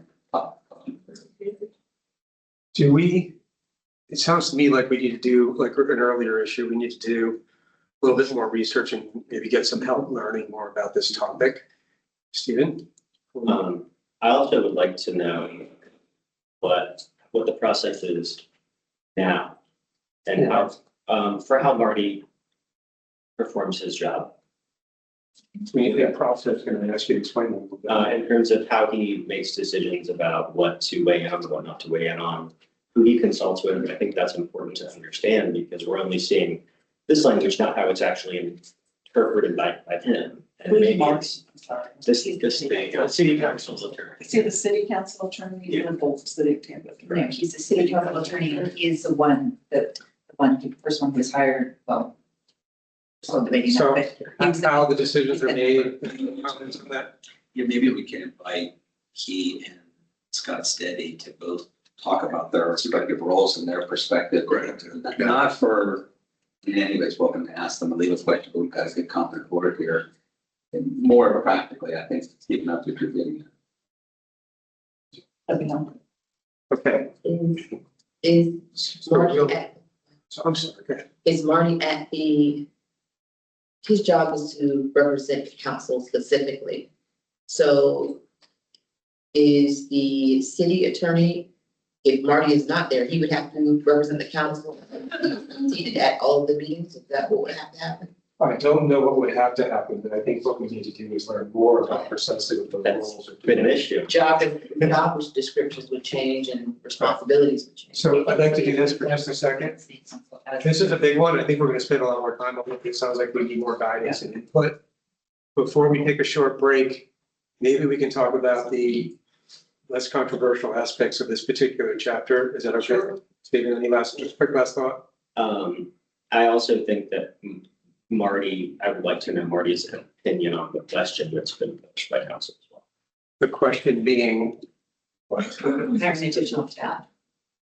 Hiring additional staff. If we're gonna invite him, I may need to know that this question, I'm sure he knows, but to be prepared to have that conversation as well. Well, that, Steve, look at the council members may create and fill other staff positions to assist with their function after 5 vote approval by the council. Right. I assume that would have allowed city council to have hired the city attorney or the council's attorney, additional staff. right, if they get the 5 That's votes. not work. No, that's why I think they need to come in. Okay. But so in other words, right. In other words, if you say, I want more people, I say, why? Why do we need more people? To your point, that's part of the answer. Part of it is there is a process to get to those decisions. I'd like to hit a couple other points in here that might not be as exciting, but we can check off. Does anyone have any issues with the concept of the council having a budget list? Or once going twice? No. Legislative aids, block your ears. Full-time legislative aids, any issue with that? No. Okay. Does anyone have an issue with this concept of other staff positions, but besides these, caveating the attorney conversation, by which a 5 vote approval would allow for that to be enacted in where the budget money comes from? Any problem with that as a process note? Or once going twice? Okay, can we do 10 minutes on the dime on a break? Would that be good? I think we deserve it. Stephen, any last thoughts? They're being sort of. I just have a question because there's an item under 702 that I think relates more to this section, so. Just wanted to- Around the question of specifically. City council be able to amend the budget to hire additional staff to carry out their legislative. Can I make a note of that? And then when we get there, we won't leave it. Okay. I think it may be heard here. I just, the one where it says council members may create and fill other staff positions. With a 5 vote, and then it must be approved by the mayor.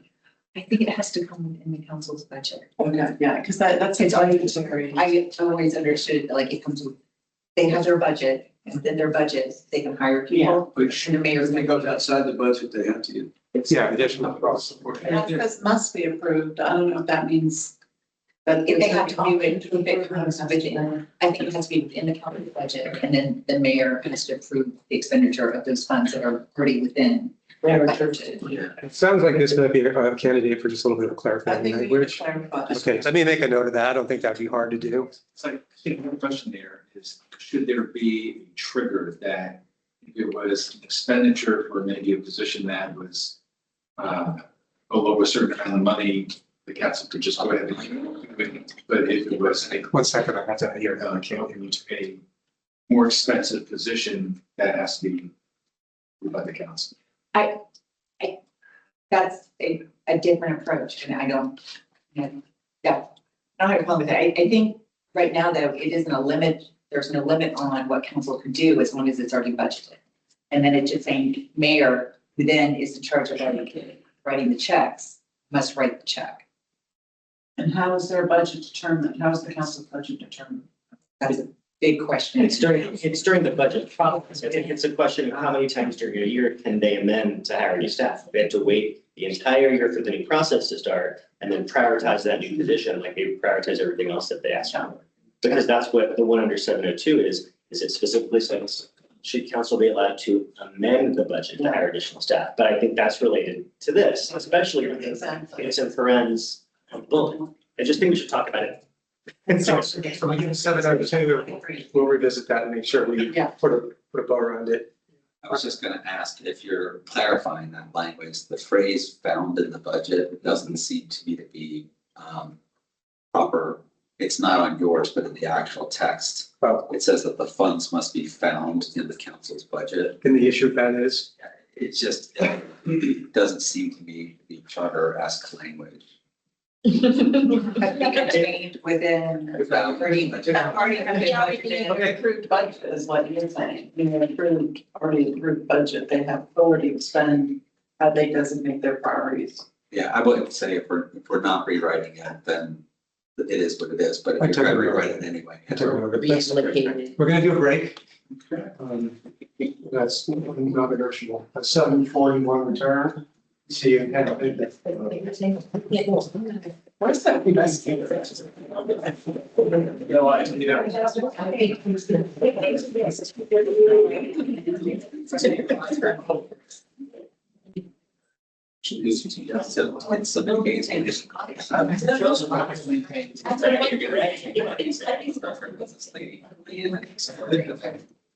Don't get with the purpose. About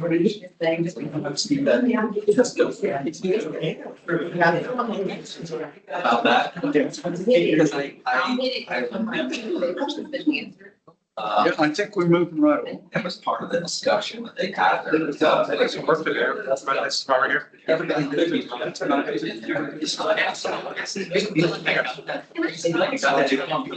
Doing more research and bringing people back, that's part of the process. We just have to see. I know, that's why. So. That's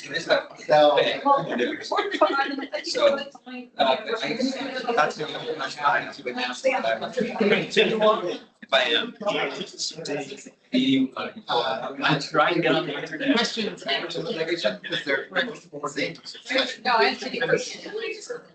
Right, it says he was calling. I can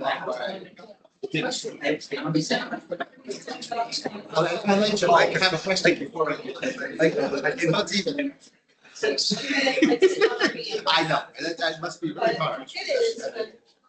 I've had plenty of things I want to. Are you on the internet? I have. If I was given that, said yes. Yeah, but we can still do some work and try to focus. Also get things off the list that we're not. Try to narrow down the focuses here and. Yeah. Monitoring. Any issues, these are things that he wants. I try to. Yeah, I think so. I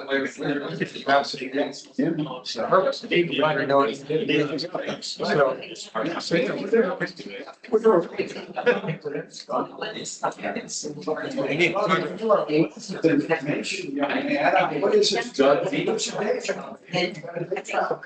Fortunately, not related to it.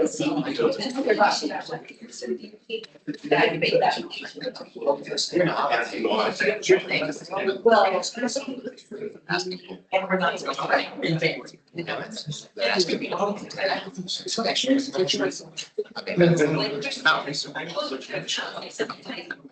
I understand the request because these things. Everyone in the room. Maybe a question is this a? Take 5 minutes. Or are they asking? More time?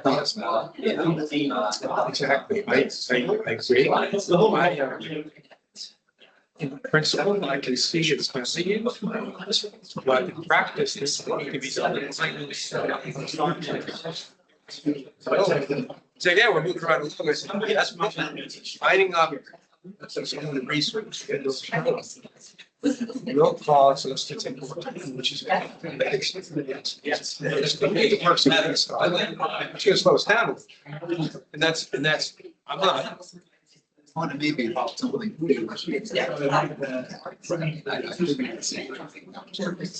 Yes. We don't think that we need to any of these things. Yeah, I think what's gonna happen, so as I'm writing, so trying to fill the last action item in my mind, and I think what we have is some that are very clear, and others sort of just need to figure out a way to construct the groups understand and get the reporting. Particularly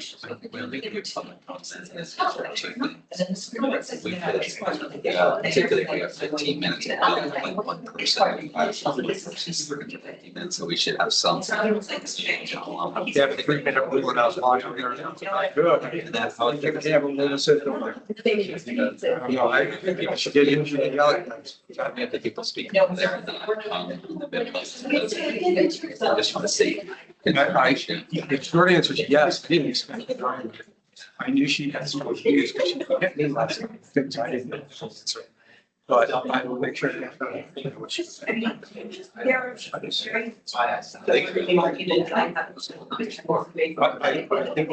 she was when I was talking about this. I think I got a couple of words out of it.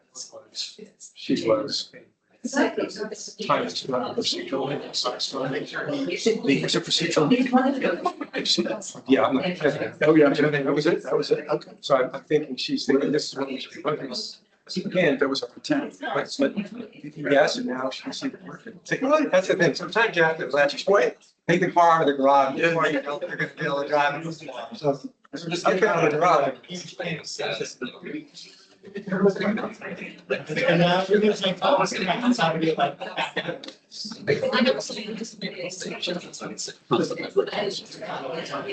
the county side, we have the same. And that was over. But people have strong views on the same. Maybe we could super understand back there. I will make sure that, I have a feeling maybe this is. What it's for last time we did this. There were some, we get an issue that now maybe the fact that we're not broadcasting this and stuff. That can happen, but you should just be Public speakers. yes. We had lines of people, yeah. What is, remember, Like the anti-discrimination. So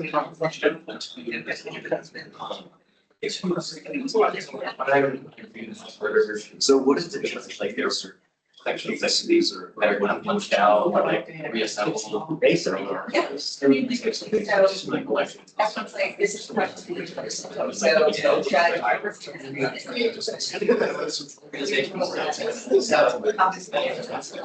like, well, it's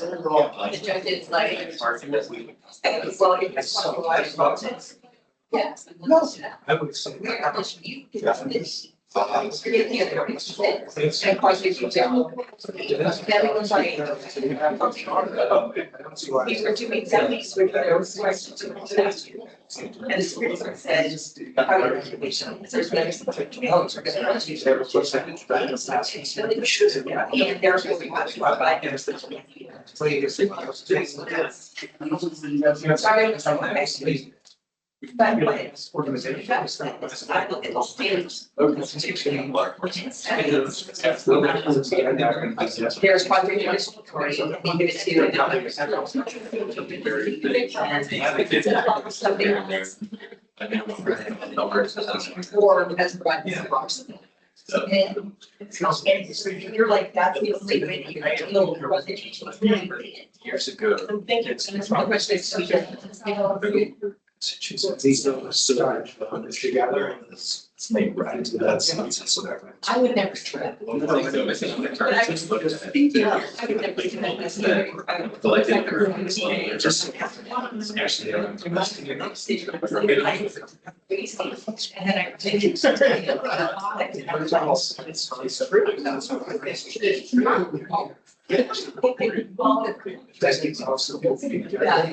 You're not a slip. Just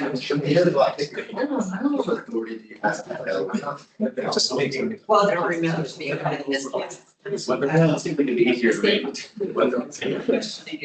So I just thought I could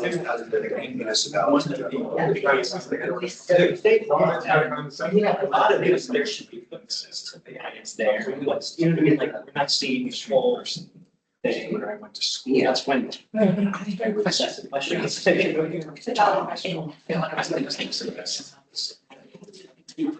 I think it's huge. Is that something?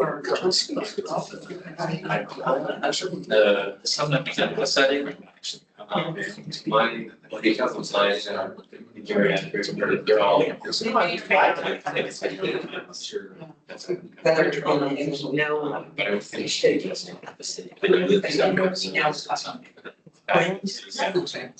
Yeah. No, it's actually. Just. That's what everybody was stroking.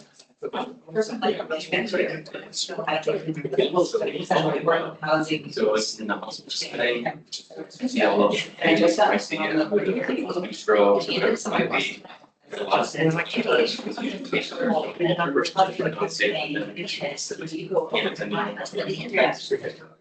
Just one thing. Said, oh, well, it's just quick, let me come in and ask anything. Check. So I'm gonna just stop there. 10 minutes in, it's like, But I've seen- I got pictures every about it.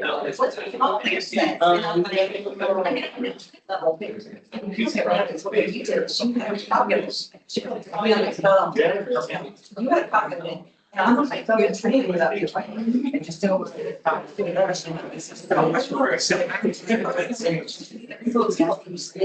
over. Like, you don't even know me. You just got to know loud. And that's way. I told everyone that you know. Yeah, she did. I remember, like, to me, it was like. Yeah. It's like, well, it's actually good. That's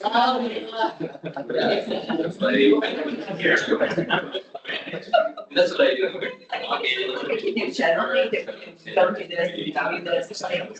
I mean, and I was interested in there. Now, I'm really But I can't do that. It's kind of way, but my it's son's nice. just like no one's gonna. So that was like one of the coolest things. I'm so glad. It's right, it's right. It's such a place to bring. I mean, a lot of people, I just read like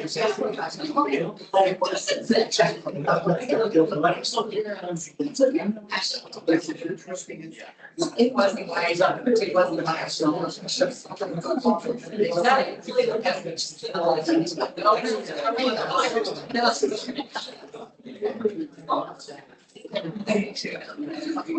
You're very good.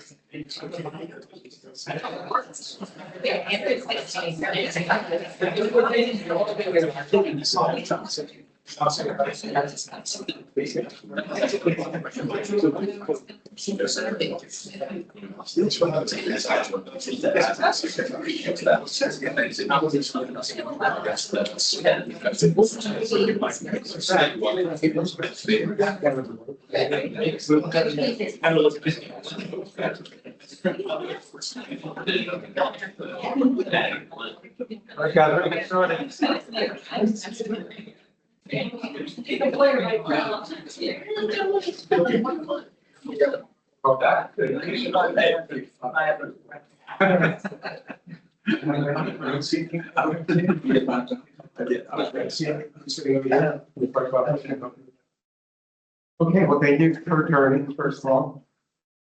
I remember saying 3 hours seems like a lot, but moving fast, really fast. We're at now 15 left, but good progress and there's some great stuff. So we have in Article 2 about, we have a lot more stuff, but some of it's fairly pedestrian and hopefully easy.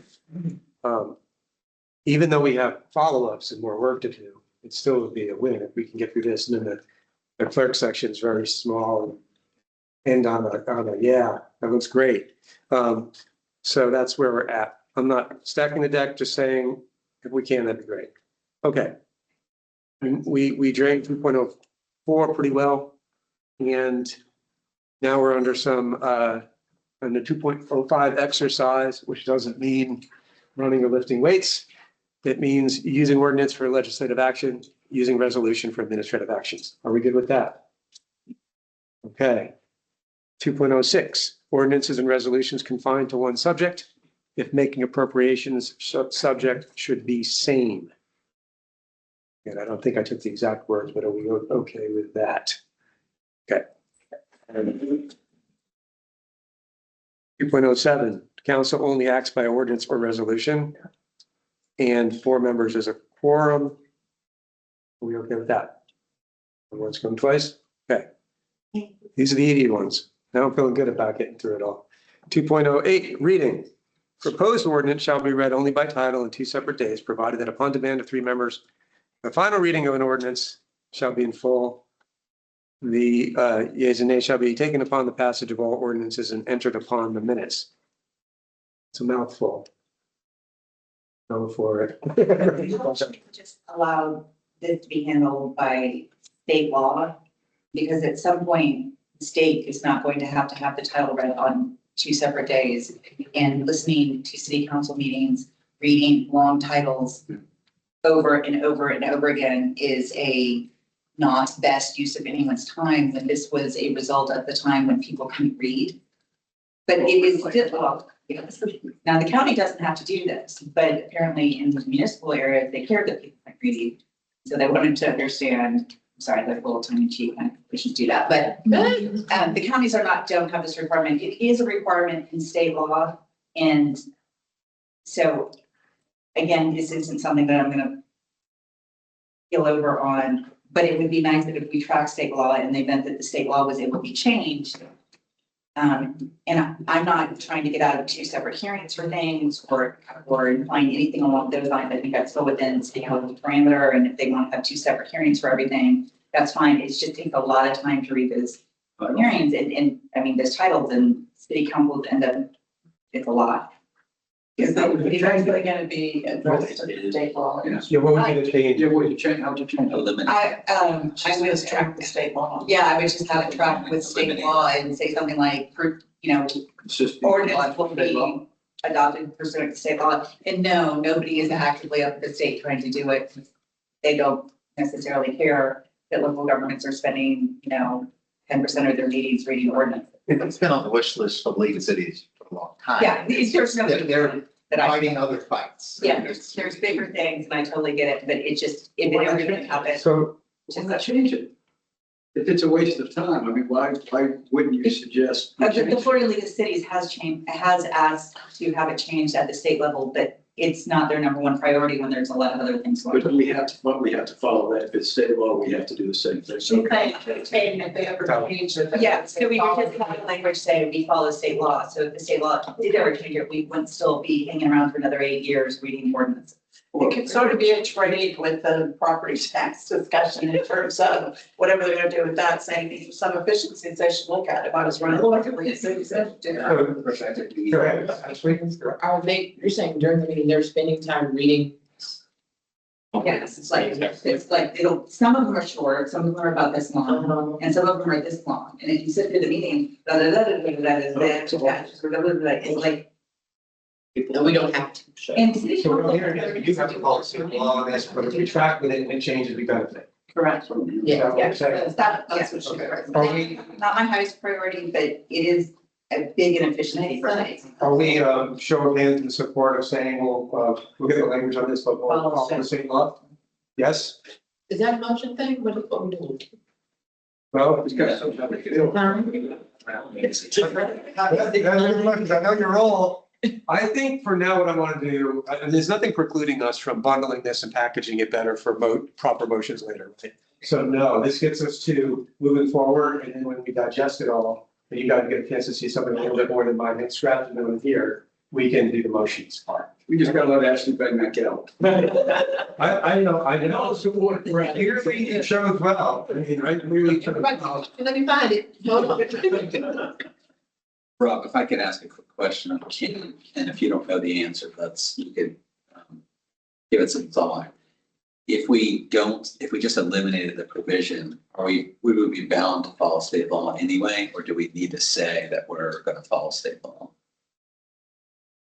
And traditionally in a charter environment, you're trying to include those powers and incorporate it. So the most charters simply reference chapter 166 and how that's laid out. Got it, okay, So that, understood. yeah, that's usually the way it's handled. Okay. No, I like that. And it also is a very forward-looking view, even though we don't know what the future holds. Did that very well. Make life a lot less good. List all that. Okay, I'm gonna keep moving, guys, because I think we're done with that one. We have, I think about 7 or 8 more sections, some longer than others. Okay. So procedure. That's weird. Did I just draw on this? Okay, procedure. Every ordinance will be noticed in the newspaper. I think we still have some of those. And on the city website, at least 7 days prior to adoption with meeting details. I'll drain it and then we'll go back. Council may enact emergency ordinance by 2/3 vote 5 members without complying with this section, and no emergency ordinance shall enact or amend a land use plan or rezone private property. Enactment or an ordinance is initiated by the city council or its designee, which rezone private real property shall be enacted pursuant to the uniform procedures set out in chapter 166.0413C, Florida statutes. Okay, I'm going to swing up to the top. The concept of noticing for 7 days in the newspaper and city website. Do we have any that? Maintaining that? Do we have to do the newspaper? Why don't we just say notice for 7 days? Or it could be just the city website, yeah.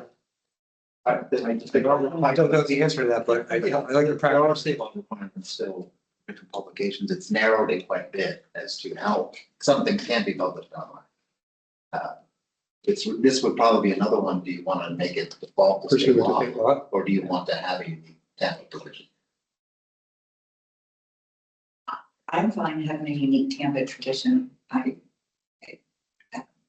having it noticed in the newspapers, but I'm not a false. Which newspaper? What newspaper? Do we like define Tampa Times, or we say like these 2 newspapers, is it 2? It's in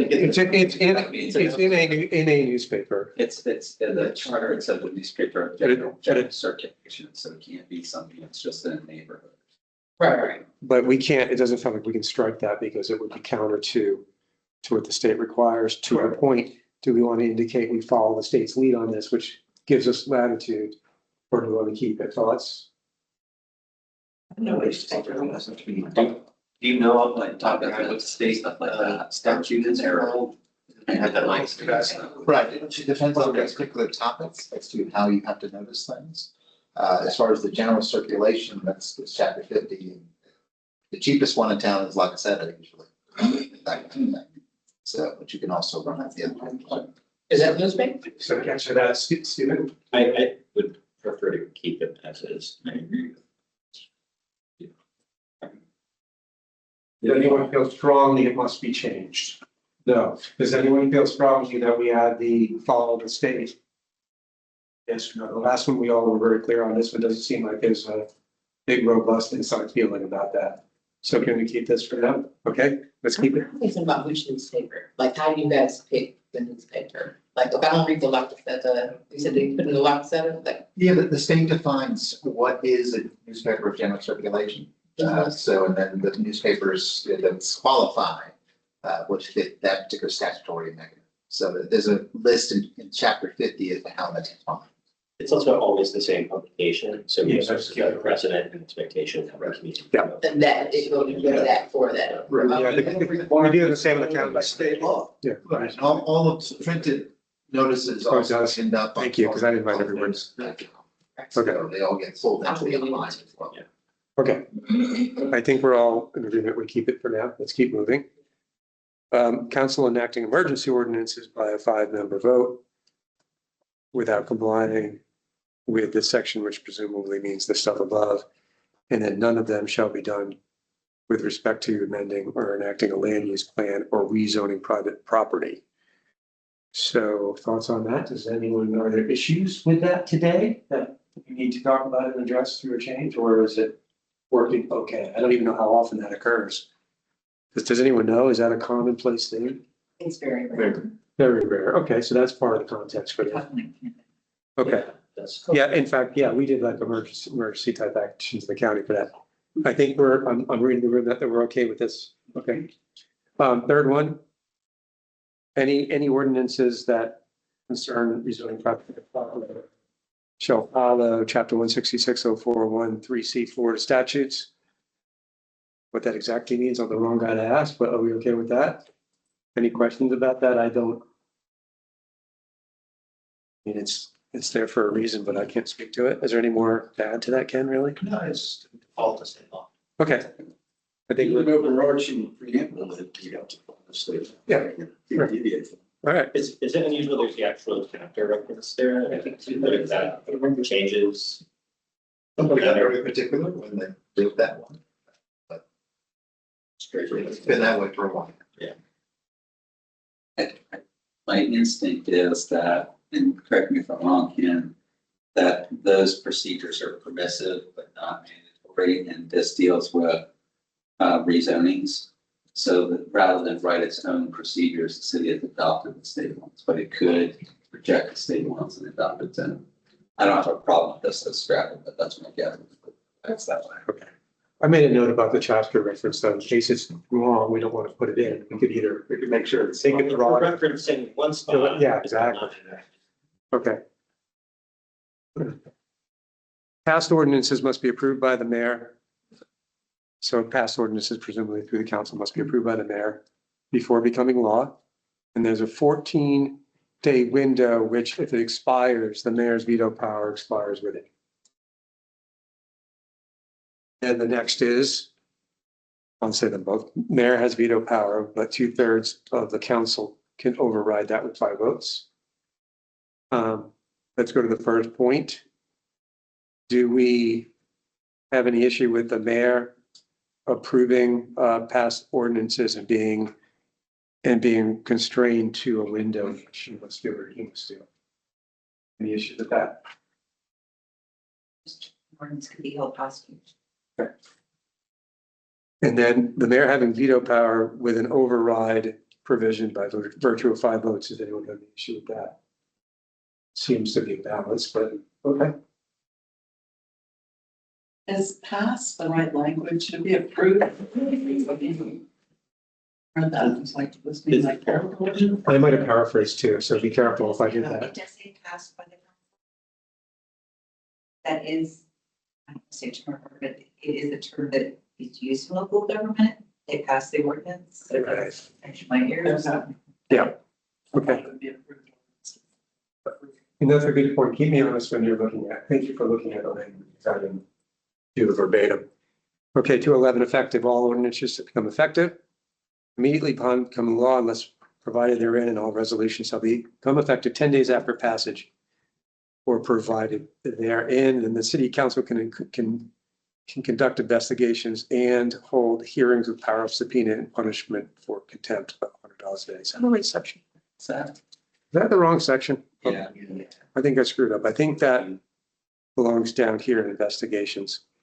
I apologize, and we will ignore that for the moment. My bad. So imagine it's like in court, not that I'm a lawyer, right?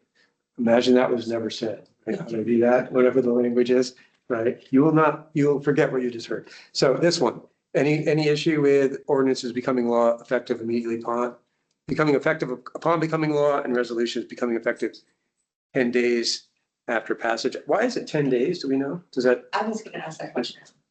And that's interesting because you do resolutions for things like contracts and things like that. And is that, it may be to allow them time to reconsider the vote, That's why I asked. It seemed, whereas with ordinances, they're done. And you would have to start over. Because I think the difference might be the ordinance needs to be signed by the mayor, but the resolution doesn't.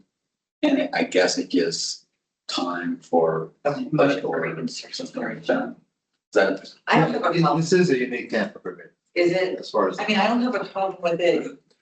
It seems odd to me because it generally, most things that are done by resolutions are contracts and you think they're time sensitive, but I mean, maybe if city council wants time to reconsider something, then I don't.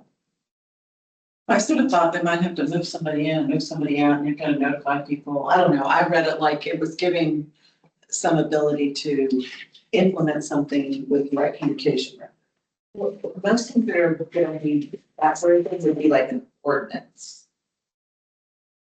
Stephen? So this allows them though to actually, this says, or as provided therein, they can say it's effective immediately.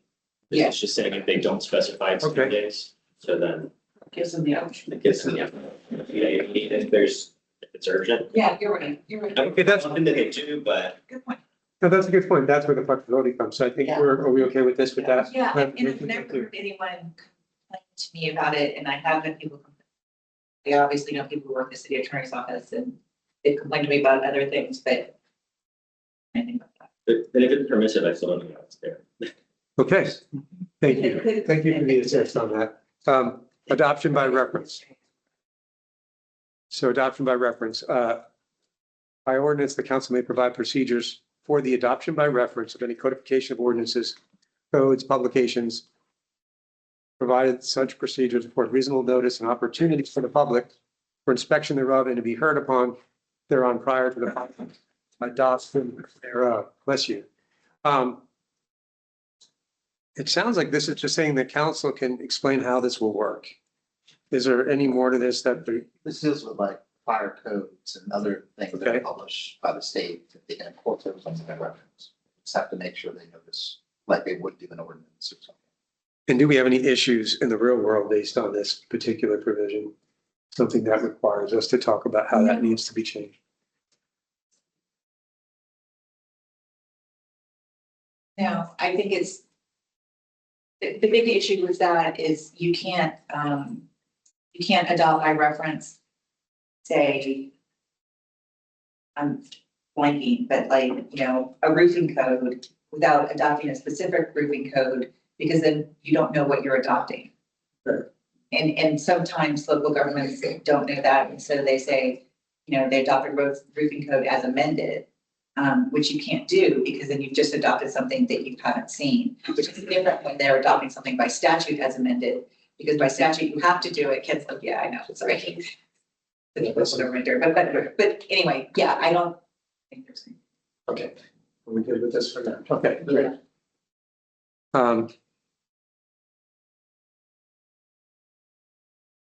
Yeah. Recording and authentication 2.13, every ordinance upon becoming law shall be recorded in a book kept by the city clerk for that purpose and shall be authenticated by the signatures of the presiding officer of the clerk and approved by the signature of the mayor unless passed over their veto or becoming a law without said approval.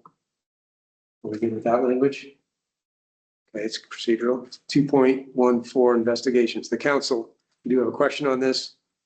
It's actually the last row for second article, so maybe we didn't jinx ourselves. We're doing well. So the council or any special committee thereof can conduct investigations and hold hearings, can compel the attendance of witnesses and production of evidence by the issuance of all forms of subpoena, and shall have the power to punish for contempt by fine not exceeding $100 each day. The question from the council related to this is, should the language that limits the use of investigative power only to legislative matters be removed, and to what limits?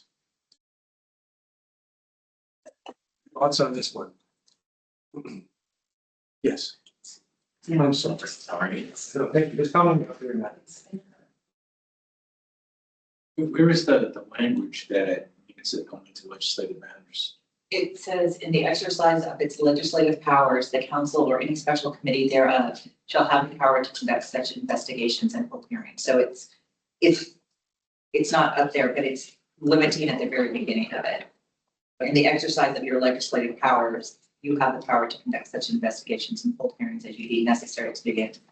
So it's addressing his questions, what you're saying, so by virtue of that statement. Okay. Yes. Well, it doesn't, but that's not what the intro said. The intro doesn't say that the investigation is limited to legislative matters. It says the exercise of its legislative powers, you can hold investigations and hearings. So that's the interpretation. Does the city attorney interpret that to mean that the investigation is limited to, not the way I read it, but okay. How do you read? That their job is, they're the legislative body.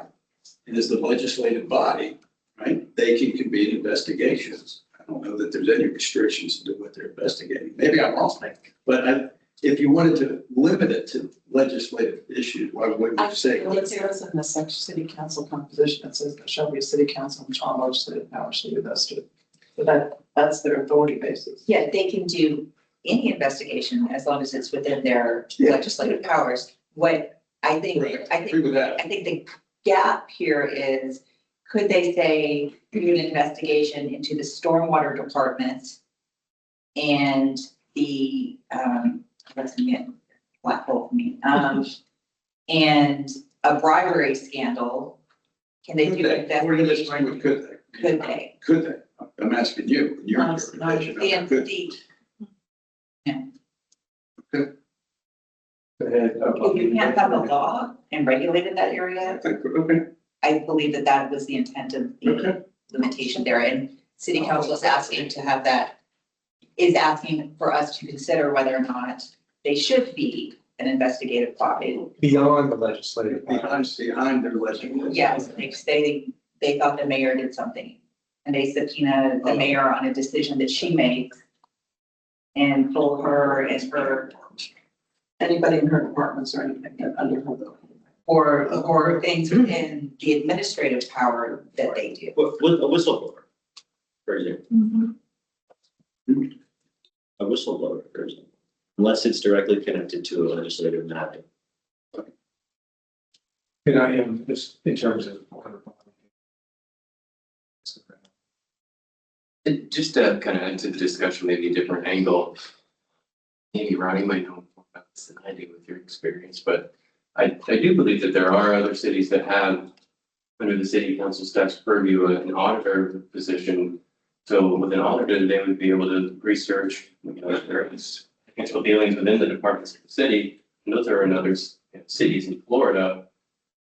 Obviously, those cities have a legislative branch with the same legislative power that ours do. And so, what, if those cities, maybe Mr. Tinkler, do you want to chime in on this one too? If they can audit departments, like how does that relate to the legislative power? Well, this provision is unique to Tampa as far as this, the way it's worded. It's not, they're not pulling from there. The caution here is simply the separation of powers. Where do you draw that line? But yeah, there are examples of audit. The county has a internal performance auditor that works for the commission. And So doesn't the city have, Internal audit. they have an internal audit, I believe it falls under the administrative They don't have to be. side of it, and And it's not a financial audit, the internal audit is more just financial. You're talking about financial audit. Yeah. it's a question of which part of the government do you want to have that housed in? I guess the question is, as constructed, is this any different than the way Congress operates? Congress is a legislative body. I often hear that congressional hearings are based upon, no matter what the subject is, the potential for legislative remedy for whatever. Is the city council able to do whatever kind of investigation it wants based upon that? Or does there need to be language that would allow the council to investigate matters of importance independently?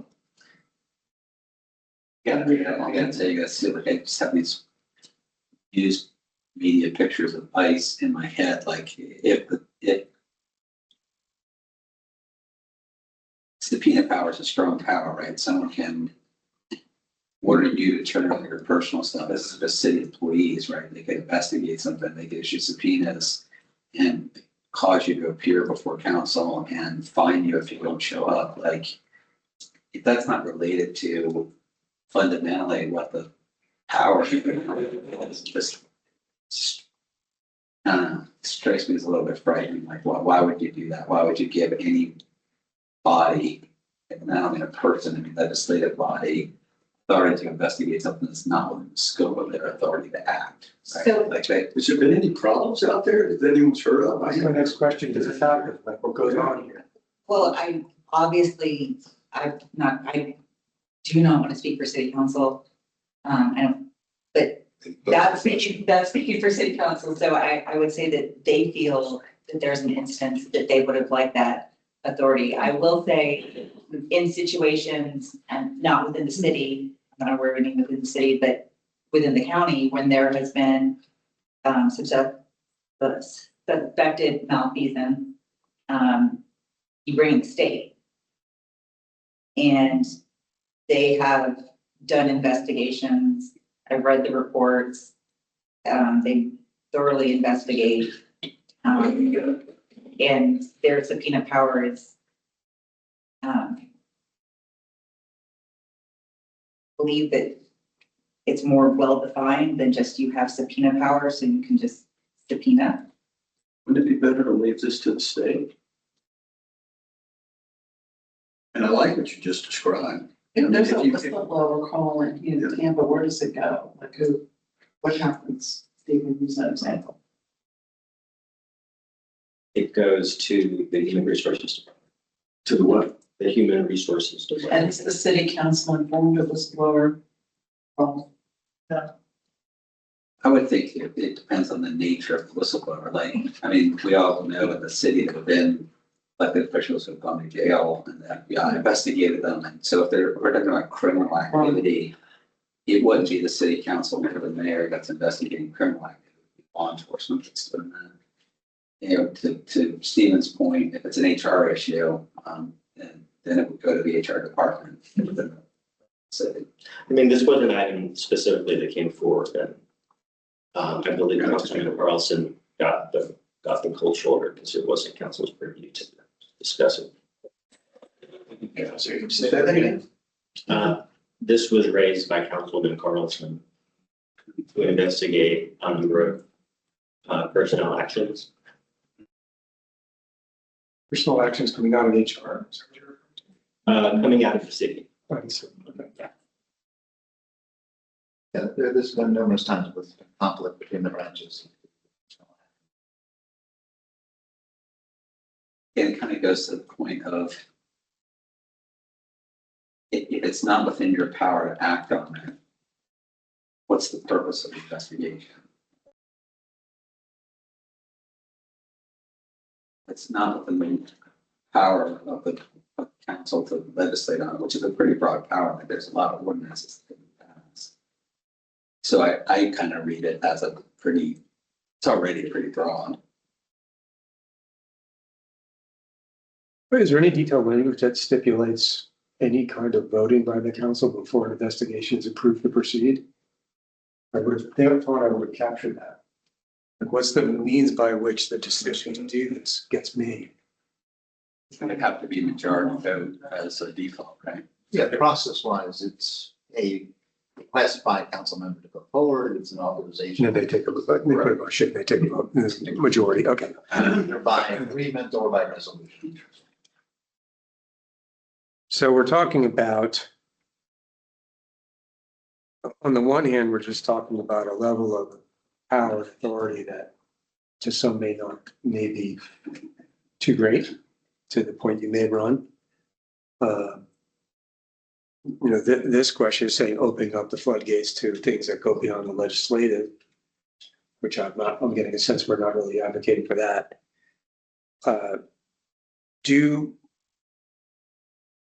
Going back to Bill's question, though, has this actually been an issue? I think I heard yes, but an example of where this was a problem or. It was raised in opinion. Yeah, I would say, I don't say it was a problem, I would say it was raised as a concern by council. Okay. The debate that goes back and forth is council asks for information. And then they get information back or they don't get sufficient information back. And then they're like, we have a lot of questions about this. And council at least feels that they are not getting the information that they would like to have. And I'm not gonna get into are they or are they not, because I don't have those details. I listen, but I'm not like reading all the backup.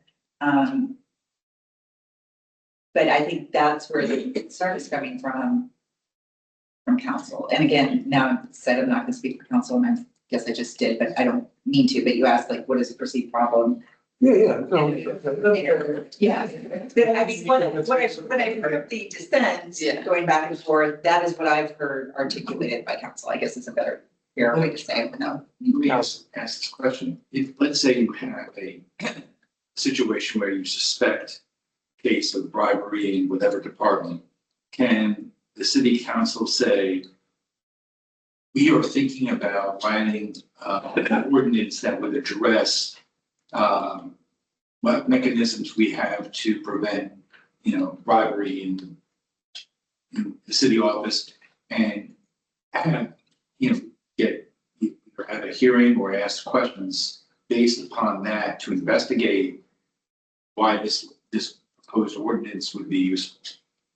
There's enough flexibility in there right now for them to go that path. There is. I think what this question comes from is the push and pull between the separation of powers. It's the broader issue of the strong mayor versus the less strong council. So I think this links with that overall discussion we're making now. So can you mention that this was unusual, or do other cities have the same? The part that's unusual is the subpoena and fines. That's unusual. That's not unusual to be able to investigate issues. Subpoena, I get the feeling that's a rather old provision. Yeah, I wonder if that's ever been tested under state law about whether or not they actually have subpoena. Yeah, I've never seen them actually try to do it. So I guess the question is if there was some kind of situation, could the city council currently pass a request for a subpoena of Joe Schmo or whatever for the purposes of considering an ordinance as I described? As it reads today, yes. Now, whether or not the administration would fight that is a different issue. But the city council can subpoena, let's focus on that. Where do they get that authority? They gave it to them. They gave it to themselves. Well, the people gave it to them. I'm not sure. I'm not, That's an interesting question as to whether that's even legal. yeah, I've never, Another one of Spain that. yeah, I've never. Have subpoena power to every department. Congress has the power to subpoena. Congress does have the power to it. That's subpoena, Congress. and they have. Enforcement, and it's one of those things like you can write a subpoena all darn day, who's serving that subpoena? And if you don't show who is enforcing you to be in contempt of. Congress goes to the Department of Justice to enforce that, right? Think about this, if any of us got a subpoena to turn over our files, one defense we would have is that's not within the purview of the legislative powers of the city council. The mayor can't subpoena any of us, right? City council can. If you take that defense away, that's not within the scope of what you're doing with the city, then it's almost unchecked, right? You could ask for it for any reason. And it's subpoena power is very. It's very personality. In our American system, we've got a lot of individual liberties and rights, and people being able to force you to show up and answer questions as they're posed, or force you to turn over your records and documents. Needs a lot of check and balance.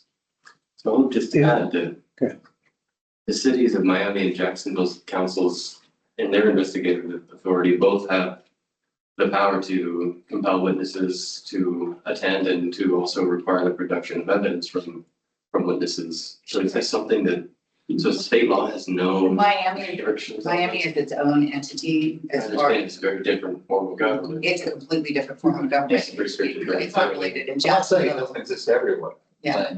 It is rare. Set up with the fines and all of this. Yeah, Bobby, I think what we're talking about is, I wasn't suggesting we eliminate it, but the suggestion is we broaden it, we broaden the purposes that could be used for. And I think it's important that they be able to do that in exercise of their function under the. I'll stay within the lane, but I'm just seeking. You're saying that they retain the ability to, I wasn't saying Tina. that we eliminated the provision. Right. What I was just commenting on is the suggestion that we broaden the purposes for which they can do that. I agree.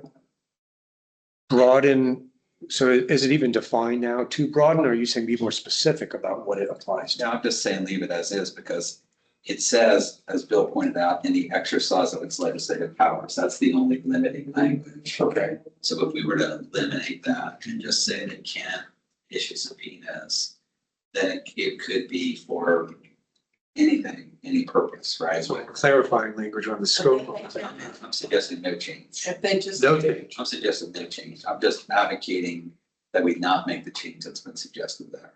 I see. I misunderstood earlier when you said this is unlimited, unchecked. It's concerning. It would be. You're saying this would be not what's here already. Correct. Okay. No, it's limited to what their scope of authority is. I was confused about that.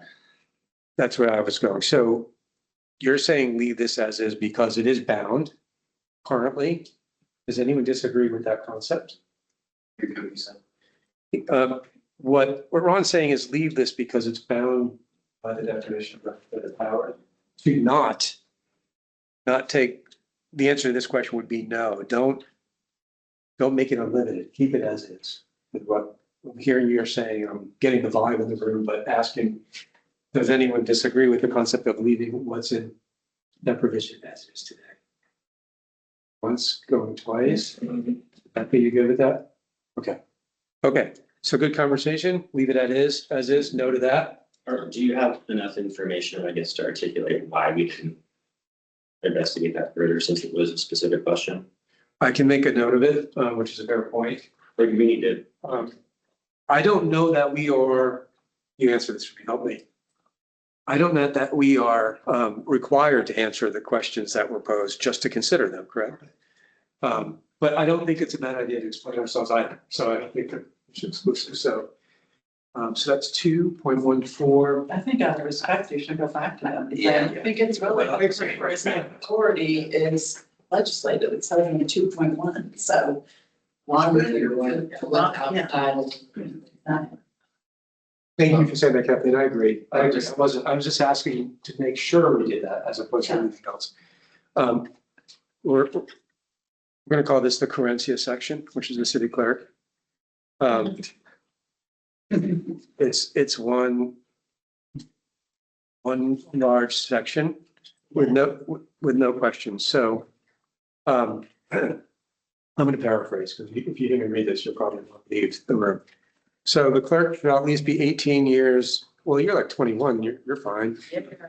At least 18 years of age and shall be a resident of the city for your term, appointed by the mayor and confirmed by no fewer than 4 members of the city council within 15 days of nomination or nomination is confirmed. If the council rejects the nomination, 90 days for the mayor to come back with an alternate nomination. City clerk shall remain in office until the clerk's successor is appointed and confirmed. May be removed by the mayor, but only with the approval of the city council. And the salary of the city clerk shall be fixed by the mayor with the approval also of the city council. The clerk shall be entitled to all benefits now provided to all unclassified employees, similarly situated. You like it? Yes. The only thing I would point out, this was a discussion that the last Charter Commission had, not just on this provision, but others, is the requirement that there's a requirement that elected officials live within the city, which I think absolutely. Question for department heads and for the clerk is, should it be mandated that they live in the city or not? If someone lives in Brandon or Carrollwood, is it okay for them to hold that position? I remember the discussion, I mean, Councilman Citro will probably remember this too, but Marty Selby was in the room and there was a lot of debate that you can't really effectively be part of the city if you weren't. Marty spoke up and said he lived in Clearwater and he still does. That was 10 years ago. But that would be a question is, do we modernize this provision for that purpose? I don't feel strongly about it. It just would, from a hiring perspective, it broadens the power base enough that. Like, for example, you could say resident of the county, for example. Right. You could do that if that. Just take away the residency requirement. I mean, they're gonna be required to show up for work, right? So they can't. Yeah, at some point they have to decide how much they like to commute. Does the group feel that that provision is too restrictive in terms of finding talent and having more flexibility with who fills it? I mean, I don't know that there's been an issue. Probably it's been a rule and everyone just does it, but open the floor to see if anyone has any thoughts or comments on that. So somebody in St. Pete could technically be our city clerk right now? If we removed it, yes, that could be allowed, or if we restricted it to the county, it would be disallowed because you have a broader base, but not. They shall be residents. Shall, okay. So right now, I'm trying to find it. you don't have an address in the city, you don't get the job Okay, got it. today. I think that's the way it should be, yes, Stay in the city. yes. I think they need to be here. Okay. What's county? Counties, yeah. I'm not arguing for it, I'm just throwing it out there. I mean, you could literally live beyond the borders of the city and still drive to the job. City, county, team, city. From a practical matter, it's been a problem over the years where we have had some of the best people, I particularly think of our finance people. Some of the best people, yeah, in the state, it's extremely expensive to live in the city, and so they live in the county. And I think that it has factually limited our pool of people, or it has resulted in something that I think they changed for at least some of the people, maybe department heads, where it was, you have to be here for a year, or you have to be here for a year and a half, or within a year and a half, you have to be here, and everyone's like shifting around and buying condos that they're not living in. How about just say Hillsborough County? Are we okay with Hillsborough County? I would support that. So it seems generally yes, Stephen. I think that there was a residency requirement for city department heads that was removed and it was passed by the voters, so I think for consistency's sake, we may want to ensure that we're at least consistent with that, rather than have just one position be taken out. So you're saying that to be consistent, that was completely Whatever removed. we did, whatever. Last part of the reason was, in order to get around the charter provision, they just had people who were, they called them intern, but they were intern for like 6 years kind of thing. That's silly. Yeah, so. Let's just clean it up. Exactly. So do we agree with Maybe the I been idea? wrong 10 years ago. So we're moving through a removal of it in line with what the department heads are doing. Yeah. I think, it's in some cases similar scope depending. Are we okay removing it? Removing it? Go. Whoa. No, not moving it. Removing shall be a resident of the city. And substituting what? Well, Nothing? that's what I heard was done for department heads. Doesn't mean we need to do it. Can we see what it actually says for department heads? Yes. Do we? Okay, I mean, Maybe not, but we should look. Okay. but if it says, I think that gives me some comfort. Same people. I'm just saying it was proposed last time, it went to the voters and they passed it, so. St. Pete, I didn't mean anything by that. So, Now we're being recorded. so what I'm hearing is, Jim, until Stephen threw that in the mix, we were thinking county. That's what We're thinking county. We're thinking county. Now we need to do some homework, find out what stuff is, bring it back and revisit this. Yes. Agreed? Okay. So that's what I said, check first and then change. Okay. All right. Even though we have more homework, and we can't say we truly finished because we have to come back and revisit. My estimate wasn't bad. We actually got through 1, 2, and 3. So thank you. Good job. Good. I think we're making a lot of progress. We have some homework to do. We know that, but some of these are complicated issues. What I'd like to do now is to shift over to the rest of the agenda, and you do have ample time to talk about that. So good job. More to come. Great job. Thank you. Wow.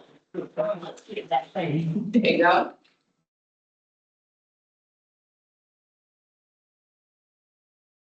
Okay, now we get to this stuff. This is what we talked about quite a bit when we met before. And I'm actually thinking it's good we're talking about the end because we just did something pretty cool. We get a lot of work done, had good dialogue.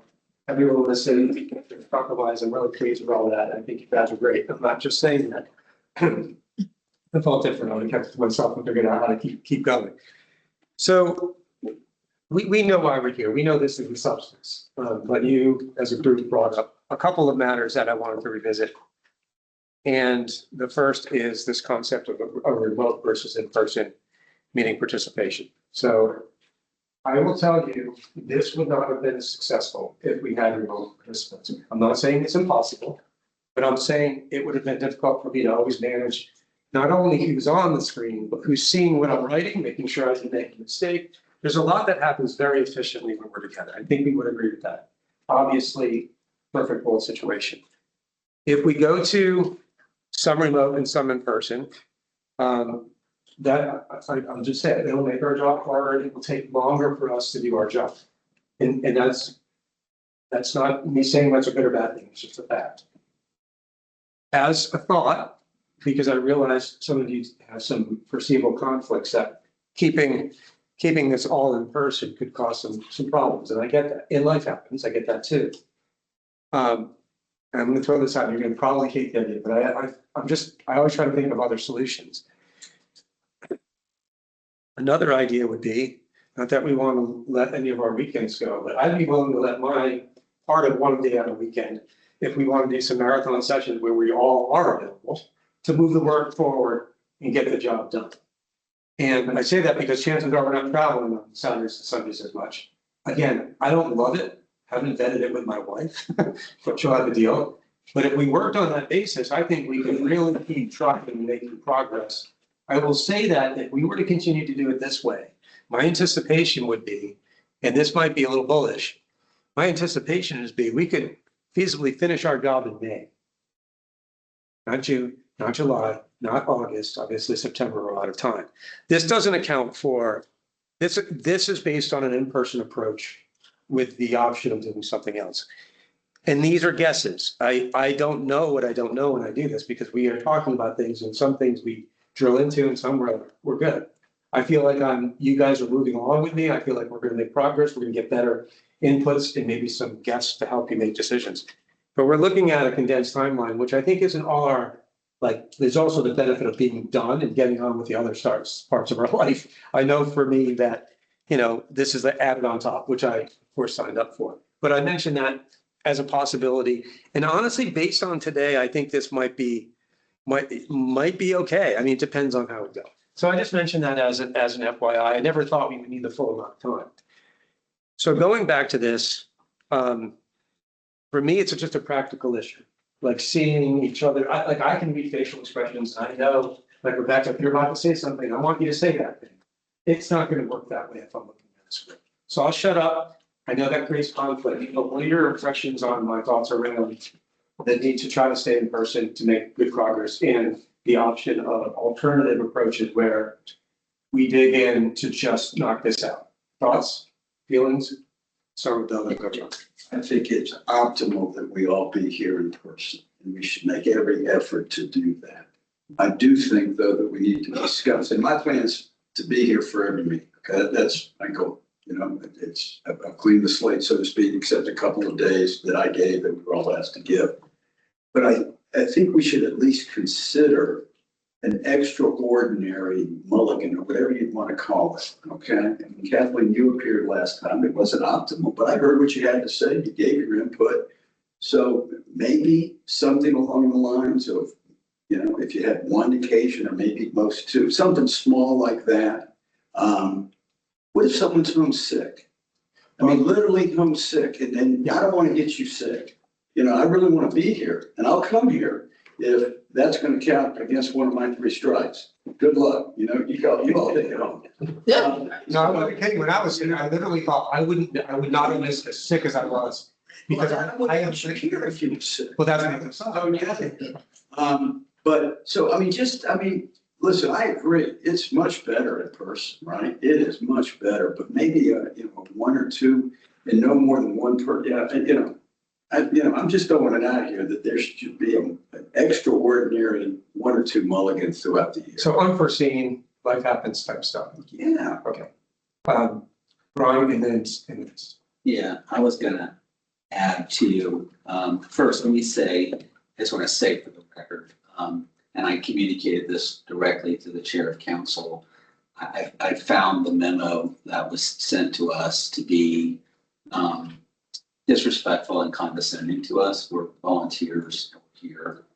I would also say that the charter itself, the charter, says that the CRC, us, may adopt other rules for operation and proceedings as it deems desirable within the direction given to it by the city. So the suggestion that we were wasting time or outside the scope of our responsibility, I think is incorrect. The city acts by ordinance, resolution, and the ordinance passed by city council unanimously and signed by the mayor reiterates that language that this group has the permissive ability to adopt its own rules for operation proceedings. And with due respect to Rob, who's done a great job, there was a point in the memo that directed that procedural issues be made by him. I think that is illegal in the sense that it's contrary to the charter and the ordinance. The ordinance says that Rob's position is a facilitator, and it specifically says that we're going to adopt the rules given to us. The resolution itself also says that we may by majority vote establish addition. This is the language of the resolution. The CRC may by majority vote establish additional rules in its operation and proceedings as it deems desirable, consistent with the ordinance and resolutions governing the conduct of its meetings, and provided there are no conflict with state or municipal law. The charter and the resolution and the ordinance say we have to attend meetings. They give attendance dates. They don't say we have to attend in person. They don't prohibit remote participation. And I think that it's within the, legally, it's within the body purview of this group to make a decision. So I respect, we're going to vote by majority vote, and I respect that. I have a number of occasions where I'm going to be more than 200 miles out of town. Last time we had our meeting, I literally finished the meeting, I drove directly to Spain to be here, and I prioritize it, and I'll be here as much as I can. I would be in favor of the truncated version because I think all of us would like to be as quick as possible on things. But there are going to be some times where I'm out of state, out of the country, or in Tallahassee or Pensacola, I can't make it back in time. And I would ask the group to consider giving me the opportunity to participate remotely. I would only use that with, again, if I'm more than 150 or 200 miles outside the region that day and I can't physically get here. I'm not telling you guys that I don't participate. I think I would participate in every single meeting. I won't, wherever I am, if I'm in Europe, I'm going to make the time difference, and whatever time of night it is, I'll be participating. But if you all choose not to do that, again, I spoke with the chair about it. I met with the mayor about it. The issues of cost to the city or inconvenience to the city, the mayor assured me, and I think she said it in the memo, that they would accommodate whatever needs we have.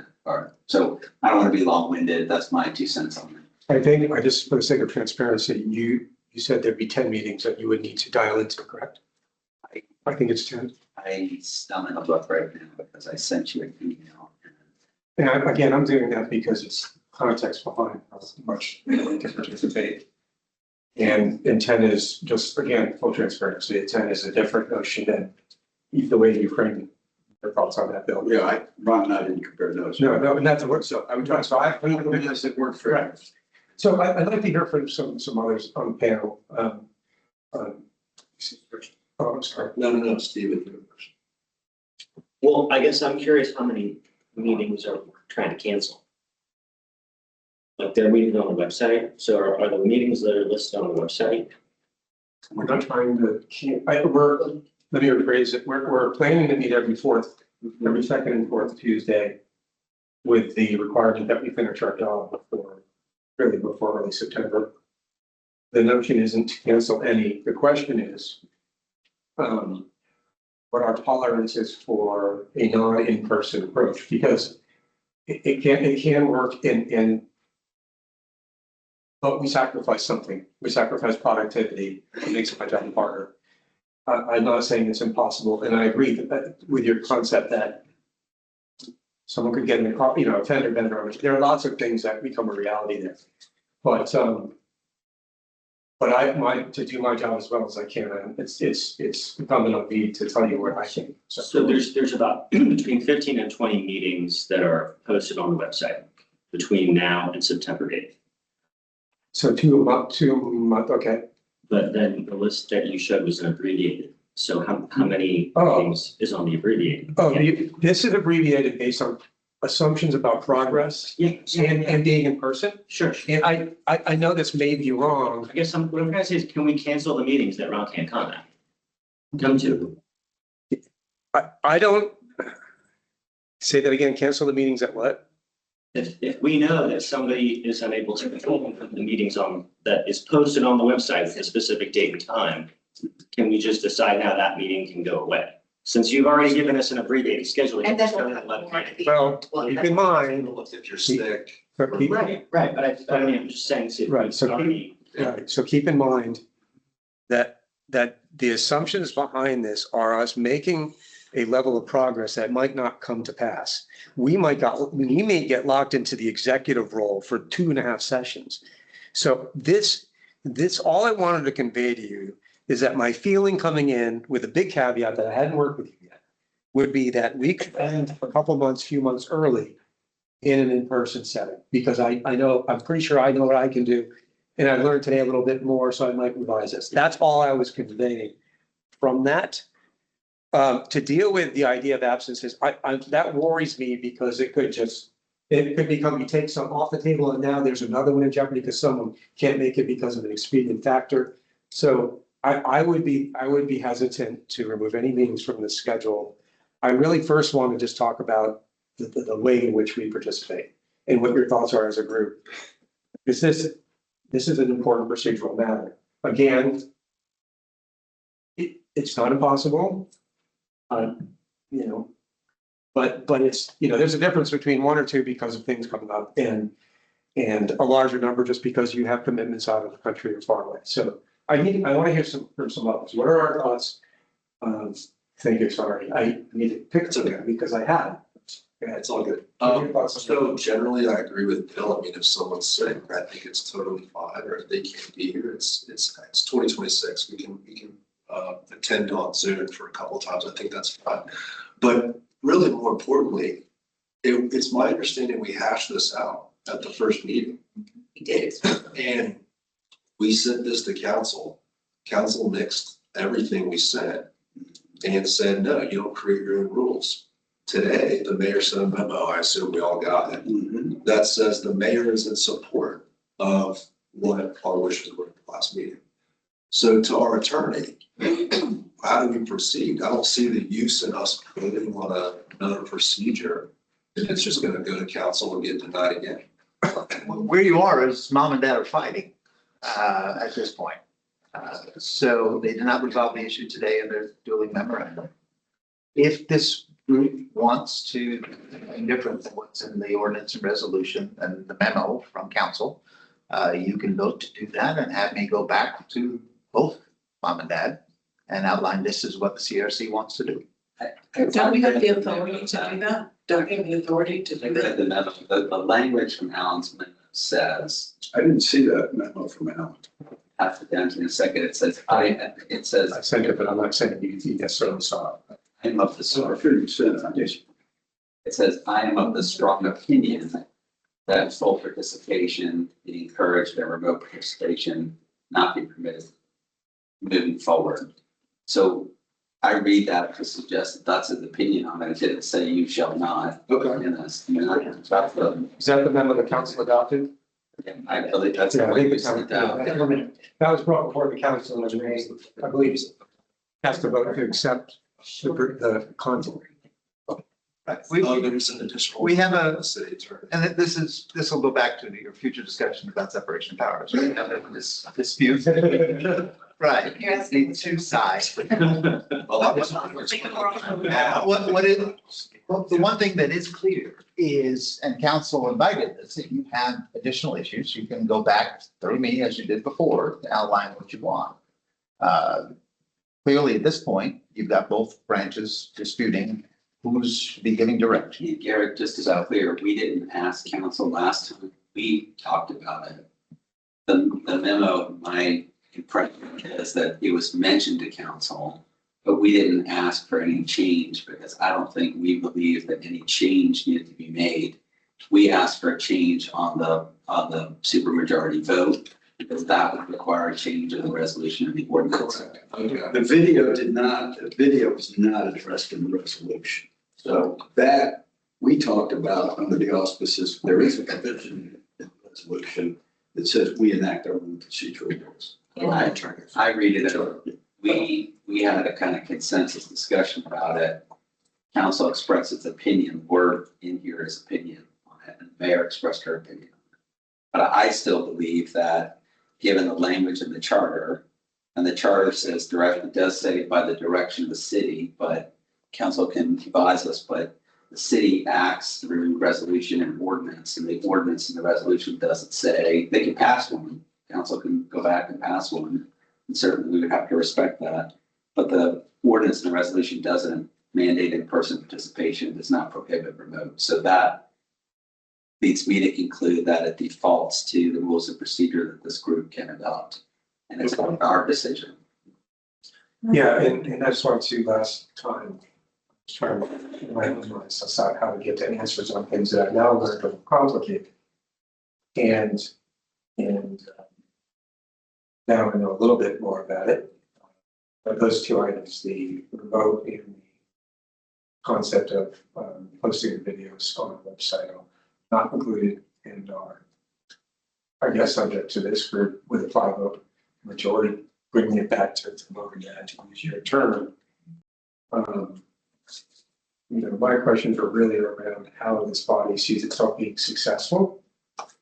Like I said, an occasional person, virtually, I can manage that. But if that starts going beyond that, it gets a little bit harder. It doesn't make, even if my job gets harder, it doesn't mean I can't do it or we'll get to the end point, but just recognize that there are trade-offs. That's all I'm asking. We're saying, yeah, sorry. We subject to the sunshine. Okay. So I worry about that we're not. We're filming these, they're not posted immediately. I mean, I think we do want to get engagement from people today. Maybe have some suggestions for how this could be made better from the public that interact with the council and the mayor. And I'm a big believer in sunshine. So I think sunshine that's the premise of doing governance in Florida, in my opinion. I've had people asking if they can watch, how they can watch. Exactly. Somebody asked me and I was like, I don't know. I heard that they posted and then they took it off, to apply for FOIA and I don't know what they're doing. And I don't know what the motivation is behind this because I don't live in the city council mayor world. I'm a business person. I'm sort of living in the business world but I care about Florida, as we go forward. So that's my first question. My second question, so you answered it. We are in the sunshine. So we should be posting this immediately. My second question is, with the city, because last time when I was remote, because my 96-year-old mother had a heart issue, it was fine. You could hear it, you could see it, but wasn't the chamber upgraded during COVID with really better facilities than this in terms of, for you, from an orchestration perspective, in terms of having remote engagement? And then the third thing I would say is remote engagement in 2026. If we go out and say that it's difficult or challenging, I just think is really not taking advantage of the appointees that have been made and the work that's done. And you never know what's going to happen in your life that you might have to dial in. You might get COVID, you might be this or that. And so I'm worried about our sunshine approach, and I don't know who's in charge of posting this stuff and why someone's saying it can or not be posted. The second thing is I think why we're not using the city chamber issues, facilities in a way that would make it a lot easier to do the stuff that we're doing. So we're talking And I about. do not need to do a Saturday meeting or a Sunday meeting or anything else that would facilitate Ron's continued. Well, that's why I thought it might be an interesting option. It does seem like how it would work. Against it. Yeah. Right, so I guess, I'm telling you my opinion, but I'm gonna follow the lead that you guys wish to take. And if you wish to allow anyone, I'm just saying, Barbara, anyone can do it remotely, or there's some rules around remote, or the number of times you can do remote. I'll follow your lead, I will make it work. I'm just saying that, this to me is where the magic happens. So I'm just leaving it at that. When it comes to using chambers, I like this setup. It's intimate. I can eyeball you.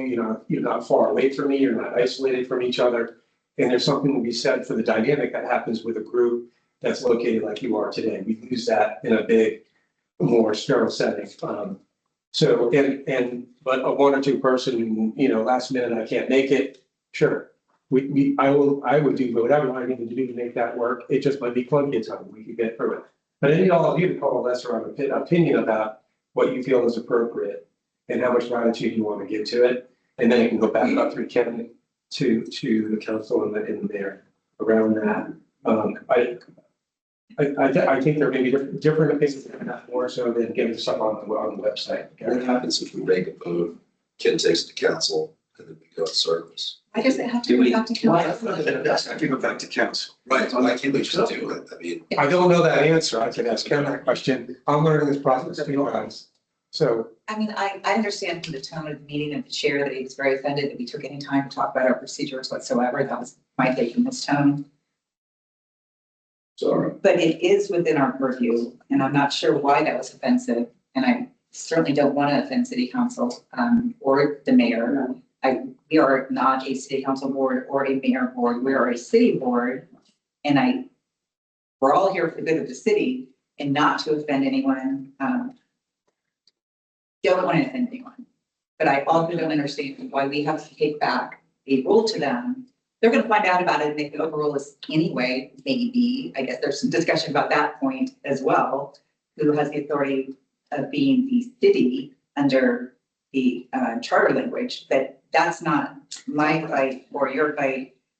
That is for them to decide. Mom and dad. But I don't understand from a technical standpoint, legal standpoint, why we have to go back to them. They'll find out about it and they can argue amongst themselves. Yeah, they could. But I defer, and let me say this, although I do have strong opinions, I always listen to my attorney. And so I will defer to Ken, and if he says we need to take it back, then I agree that we need to take it back. It's a question of which part we're talking about here. Only the part about the remote participation, which was not in the resolution or the ordinance. Yes. That's the only part. On that piece, it is very muddy as to where that is between the two branches at this point. I have no problem with simply informing them, this is what you've done. Not asking permission, not asking them to change, and they can respond as they wish. The key with that triggers the need for technology support and cost and things along those lines, and the branches will have to figure that out. It's not up for us to mediate between the two branches. And again, the mayor has told me personally, face to face, that she would bear the cost and make sure that we had our accommodation. Well, she committed that. To be clear, I think that the city council could pass a new ordinance and prohibit that, but if that's what it takes to kick me off this thing, I can't wait to be on Garrett's show and talk about it on the podcast. That just seems. Rob, what do you need? Do you need a motion or like what's our next? I don't really know where you all are. I feel like we signed something and no, not, but I just feel like we signed something or we agreed that you had to have the ability to be here in person. That's what I got. But when we got in here, it turned into, well, we can do Zoom. When did we sign that? We agreed. We agreed to be. I feel like she had agreed that we're gonna be in person. That's what I got, because I cleared my schedule. Prior to the first meeting, when the county just did their thing, they had people participate remotely totally. I mean, I've tried cases remotely. I take depositions remotely. Like, we're living in 2026, so there was nothing in any communication, nor was it in the ordinance, nor was it in the resolution that said in person, nothing at all. The one minimum is you have to have a quorum if you're in person. I think the effort should be to make it, To make it in person. in person. Yeah. I don't think that's gonna be an issue. I think remote is an option that people need to be, your first commitment should be to try to be here, but if you can't be and you alert Rob. And honestly, and I'm not trying to talk out of both sides of that. My ability to, like when I have teams that I manage, remote will work after I've built trust and got to know them. Right? It has more flexibility and more effectiveness. But to start out that way, I would never endorse it because even today I've learned a lot more about you guys. I think we're starting to get a rhythm around a few things. I'm getting a sense for your personality. So I think it is a little easier for me to do some of that on a selected basis, but you're gonna say something, I'm sorry. I think we should make it effort, since we've all committed to taking part in this, to reach some kind of compromise. Number one, if people are ill and or have something totally unforeseen, that has to be their first thought shouldn't be, I'm gonna lose my position on this commission. But if there were parameters that, you know, because of unavoidable work-related situations that you are, let's say, within a couple 100 miles away, I think we should at least, you know, consider doing that. Just because, look, one way or the other, we're all going to be putting in a lot of hours here. The work is, and we've asked for this, but, you know, this is important, detailed work. And it's important for us to feel good about our participation here. And so if there were some kind of parameters, maybe that is the way to go. So we all have the ability to, you know, hear and, you know, enjoy the process of this work. And again, I'll call you notice, I'll make it work no matter what you decide. I said no piece about preferring you here, but that's not an absolute. And life happens, so I get that. We are, so just a process question, we're 4 minutes before adjourning. Do we want to, I don't know what next 2 weeks from now looks like, if we're all going to be here. We could go through the actual voting process, because is everyone here next in 2 weeks?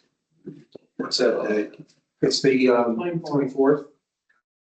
February 24th? I think so. 10 plus 14, I think. I'm not here. You're not here. I'm not here. Meeting at all, or you I'll can, be out of town. And I'm being on my video. so you're likely to have us in any case. And you'll be remote. You would be remote Yes. because you'll be out of town. And I'll make a motion if it doesn't get a second, or, you know, we don't get there. I would make a motion that if on the day of the meeting, you're more than 200 miles from the city limits of Tampa, or you're ill, or there's some other verified emergency, which I will promise you guys, I will never avail myself of being ill or another emergency. I'll only avail myself of the first part, that we allow remote participation. Can I make a suggestion towards that? I'll be in Orlando, which I don't even think is 200 miles. Can we eliminate and just say, we all get 3 mulligans of Zoom that don't count towards an absence to this committee? That would work great, except Ron has 10 planned. How about this? I will drive back from Tallahassee when I'm there and give me 4. And I think that would allow me to miss some without getting kicked off and participate in 4. So four remote mulligans? Let me rephrase the motion. I'll withdraw my other motion. The motion is that we allow people any of us, to participate remotely up to 4 times if you're outside the city limits of Tampa, or if you're sick or have an emergency. A second. One year second. Right here. Moving it properly second. All of those in favor say aye.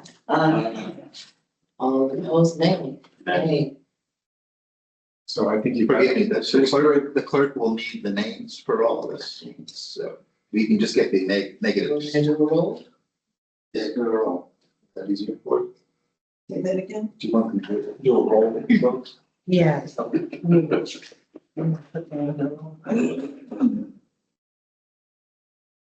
Okay, Garrett Greco, Yes. Stephen Benson, No. Bobby Creighton, No. Bill Shapino, Yes. Ashley Morrow, No.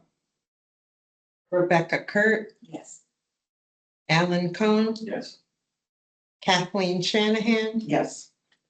Ron Cristaldi, Yes. Sue Carlton, oh, sorry. Okay. Okay. That's it? A question then, what is my direction? Are you looking for me to inform them, looking for me to stay quiet? What would you like me to do? I think that's a courtesy, you should inform. Yes. And they made it big, Here's what we did. yeah, this is. I'm respectful, yeah, respectfully, So the next question. Sorry, I just want to make sure I'm clear. My instinct is not to poke the beast on it.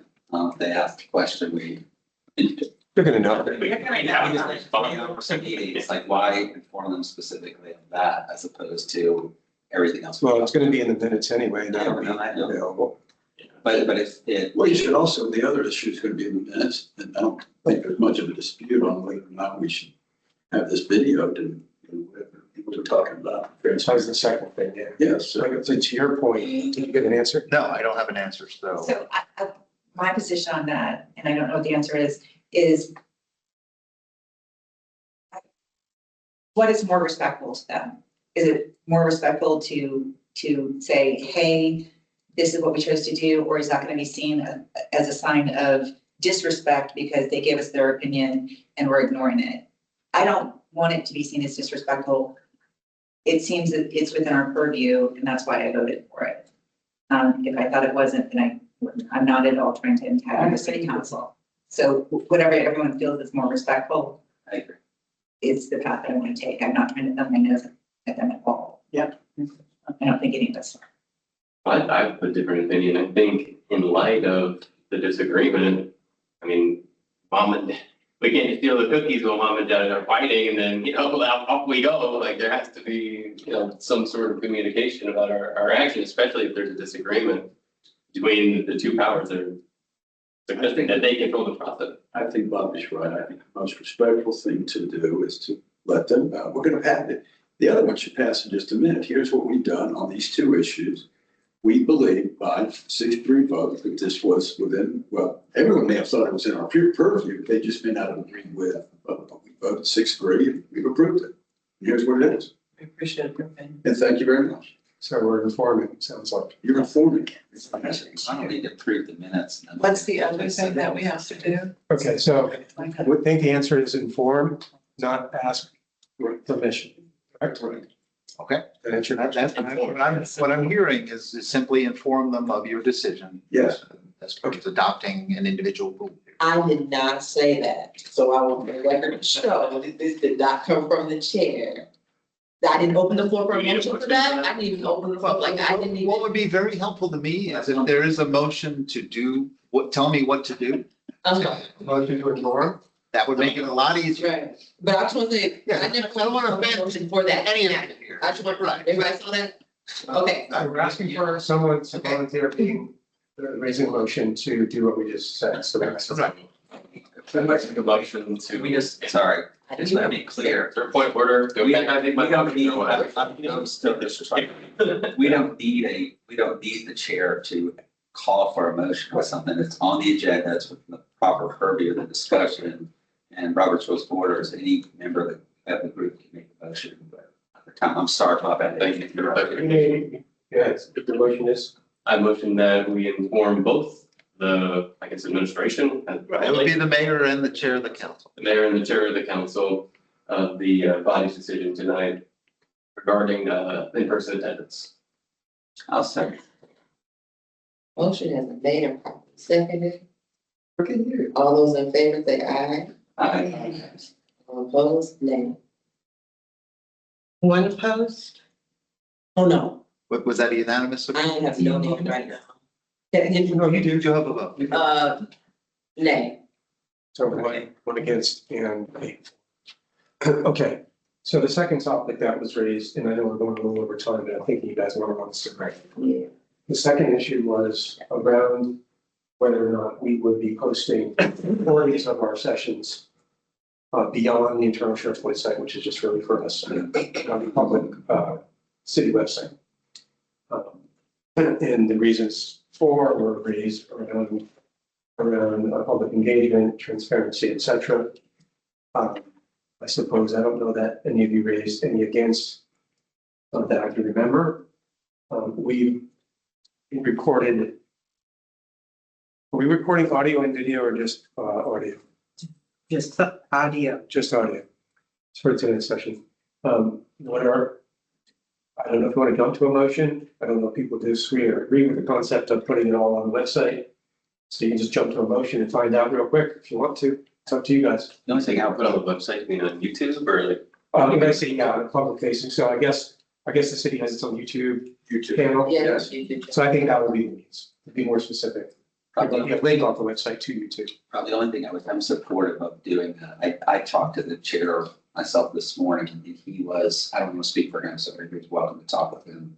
It was clear to me that he was opposed to that and did not want to post it and not want to link. You mentioned not wanting people to be grandstanding and stuff. And so that's one, I am not sure whether it is within our purview to direct that happen. We could motion that we recommend it, but I don't think we could direct what the city does with the recordings of this within our scope of purview. Again, I'm 100% supportive of having it posted and being online, but I'm just sharing with you guys if we're picking and choosing our battles, that was the direction that I was getting this morning from the chair. And if you've heard anything different, please. What's he afraid of? What are they afraid of? I don't know, and I don't want to say too much about it. I don't know this too. We didn't talk about it. She's good. Real quick, there was a link that was sent the last meeting. It was audio and video. Yes. So Yes. someone, but Yes, this meeting. It was, but this one is strictly audio. Okay. Oh, I don't care one way or the other. I think if I'm a voter, when these referendums come up, I'd like to watch and see, hey, what's the process behind these decisions? Which of course the council will make because this is advisory. Not to discredit what you're saying, this process feeds into that. But when you serve that out to them to decide and they can adopt, ignore, pick some combination thereof. But yes, I mean, it is the beginning. You said it last time, it's layers of interaction to get to it. But I'm not a for or against. I don't mind whether it's put up or not. I hear the grandstanding concern. One of the concerns I heard was if anybody in here decides they want to run for office in the future, something maybe chopped, screwed, whatever. I don't run for anything, but if any of y'all are running for anything, if something gets picked up and remixed. yeah, and I think too, even though people could get to this by virtue of public records, so it's not like we're really saying we're protecting these from everyone. That's not my thing. The other question, I would just want to make sure we're as relaxed and as, so open-minded and participatory in an environment where it's a shorter distance to that becoming public. Right, I know in my work life, there are meetings that are recorded. And, I'm not saying I would really step outside the lines, but I pause and I think, I choose my words. And sometimes in the heat of a discussion, we may, let things run a little bit, and that's good, I think. So it doesn't mean you couldn't get to them through public records requests, but I just point that out. I would make a motion. I think we live in the land of sunshine. This is government in the sunshine. We are under the sunshine. We should want people to be aware of this process if they want to engage. I mean, having to go through FOIA and all this other stuff, I just think it's like we're trying to hide. The city council is gonna make the decision based on what we send them, but I just think. That's important. Yeah, it makes us look like. It doesn't make city council look bad, it makes us. Yeah, like we're hiding. We're not, I'm not gonna hide. I mean, I'm gonna figure out ways to get input because there's a lot of people that deal with all these things that are in this charter that probably have some ideas for, improvement. So, Steve, I know you raised your hand, but Ron's point was the motion would be to recommend.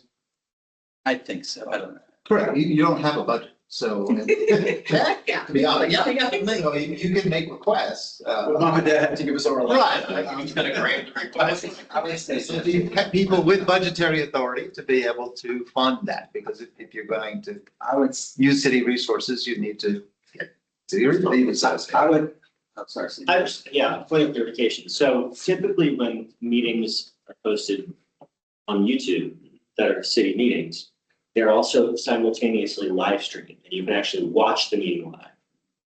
I think that more accurately speaks to your point about participation from people see what's going on.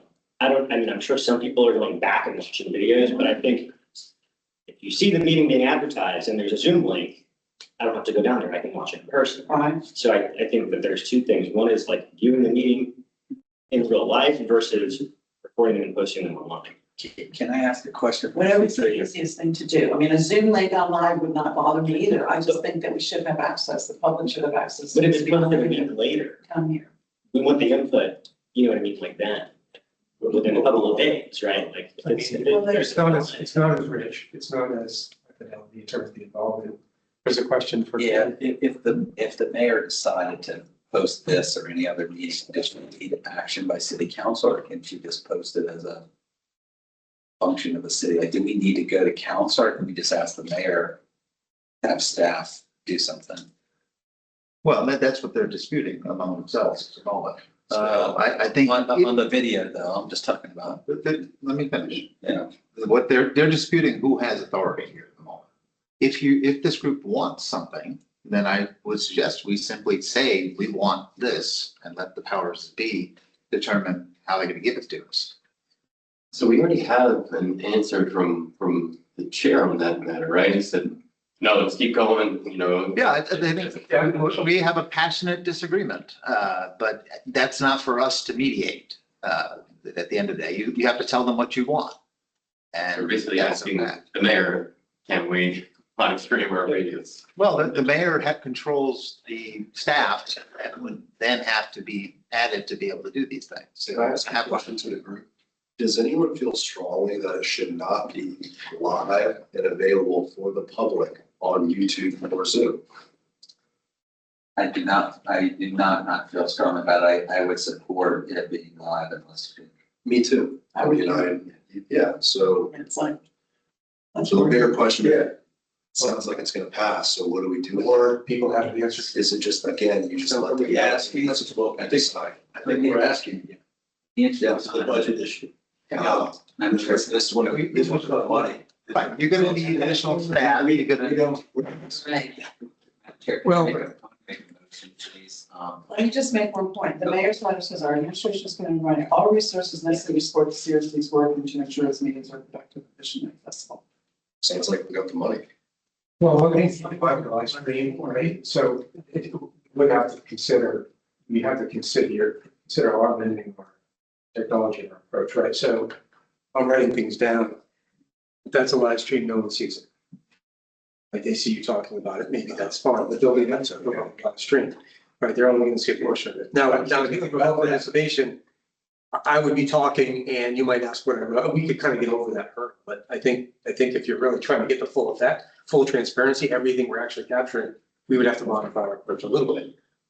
I mean, You're likely not in this room, just from a. right, and yeah, maybe we would have to change. Why are we in this room?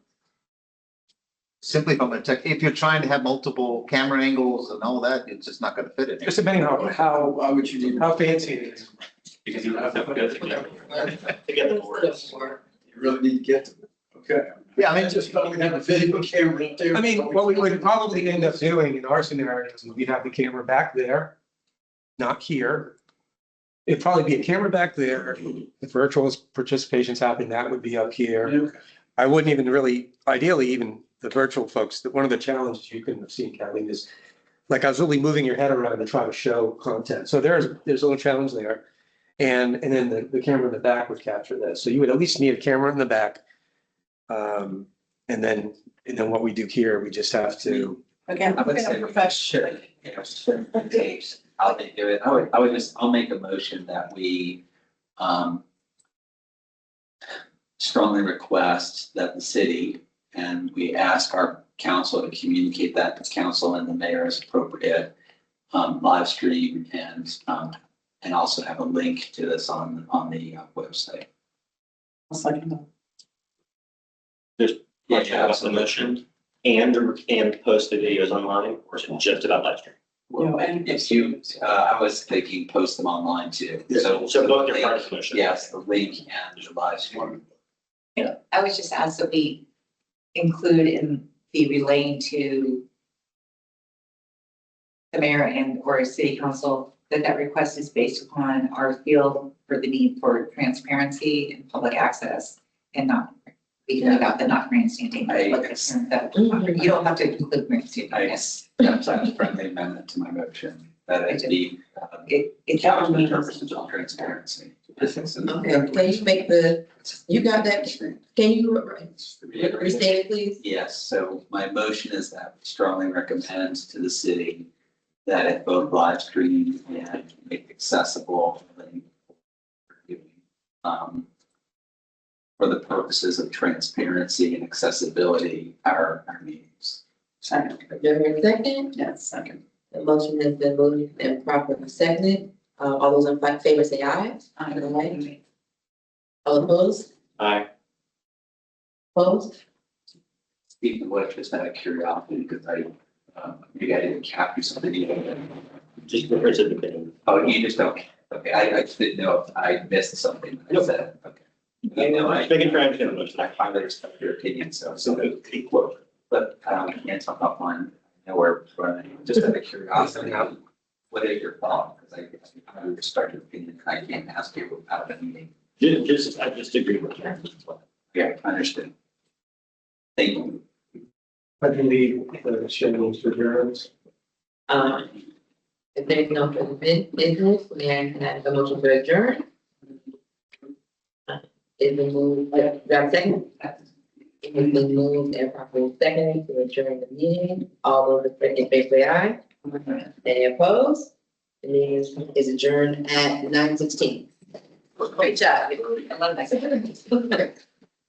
Amazon. You know, it's got a link to it. It's a strong.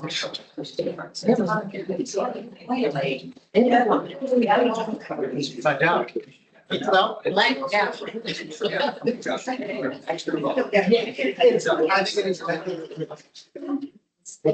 Especially if you want stuff.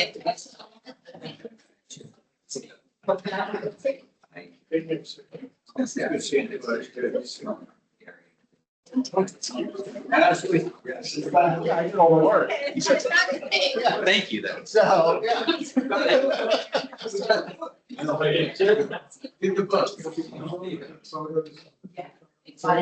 Thank you.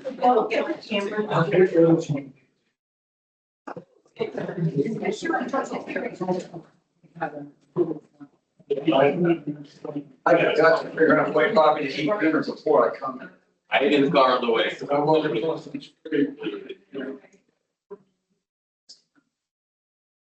Yeah. Say something.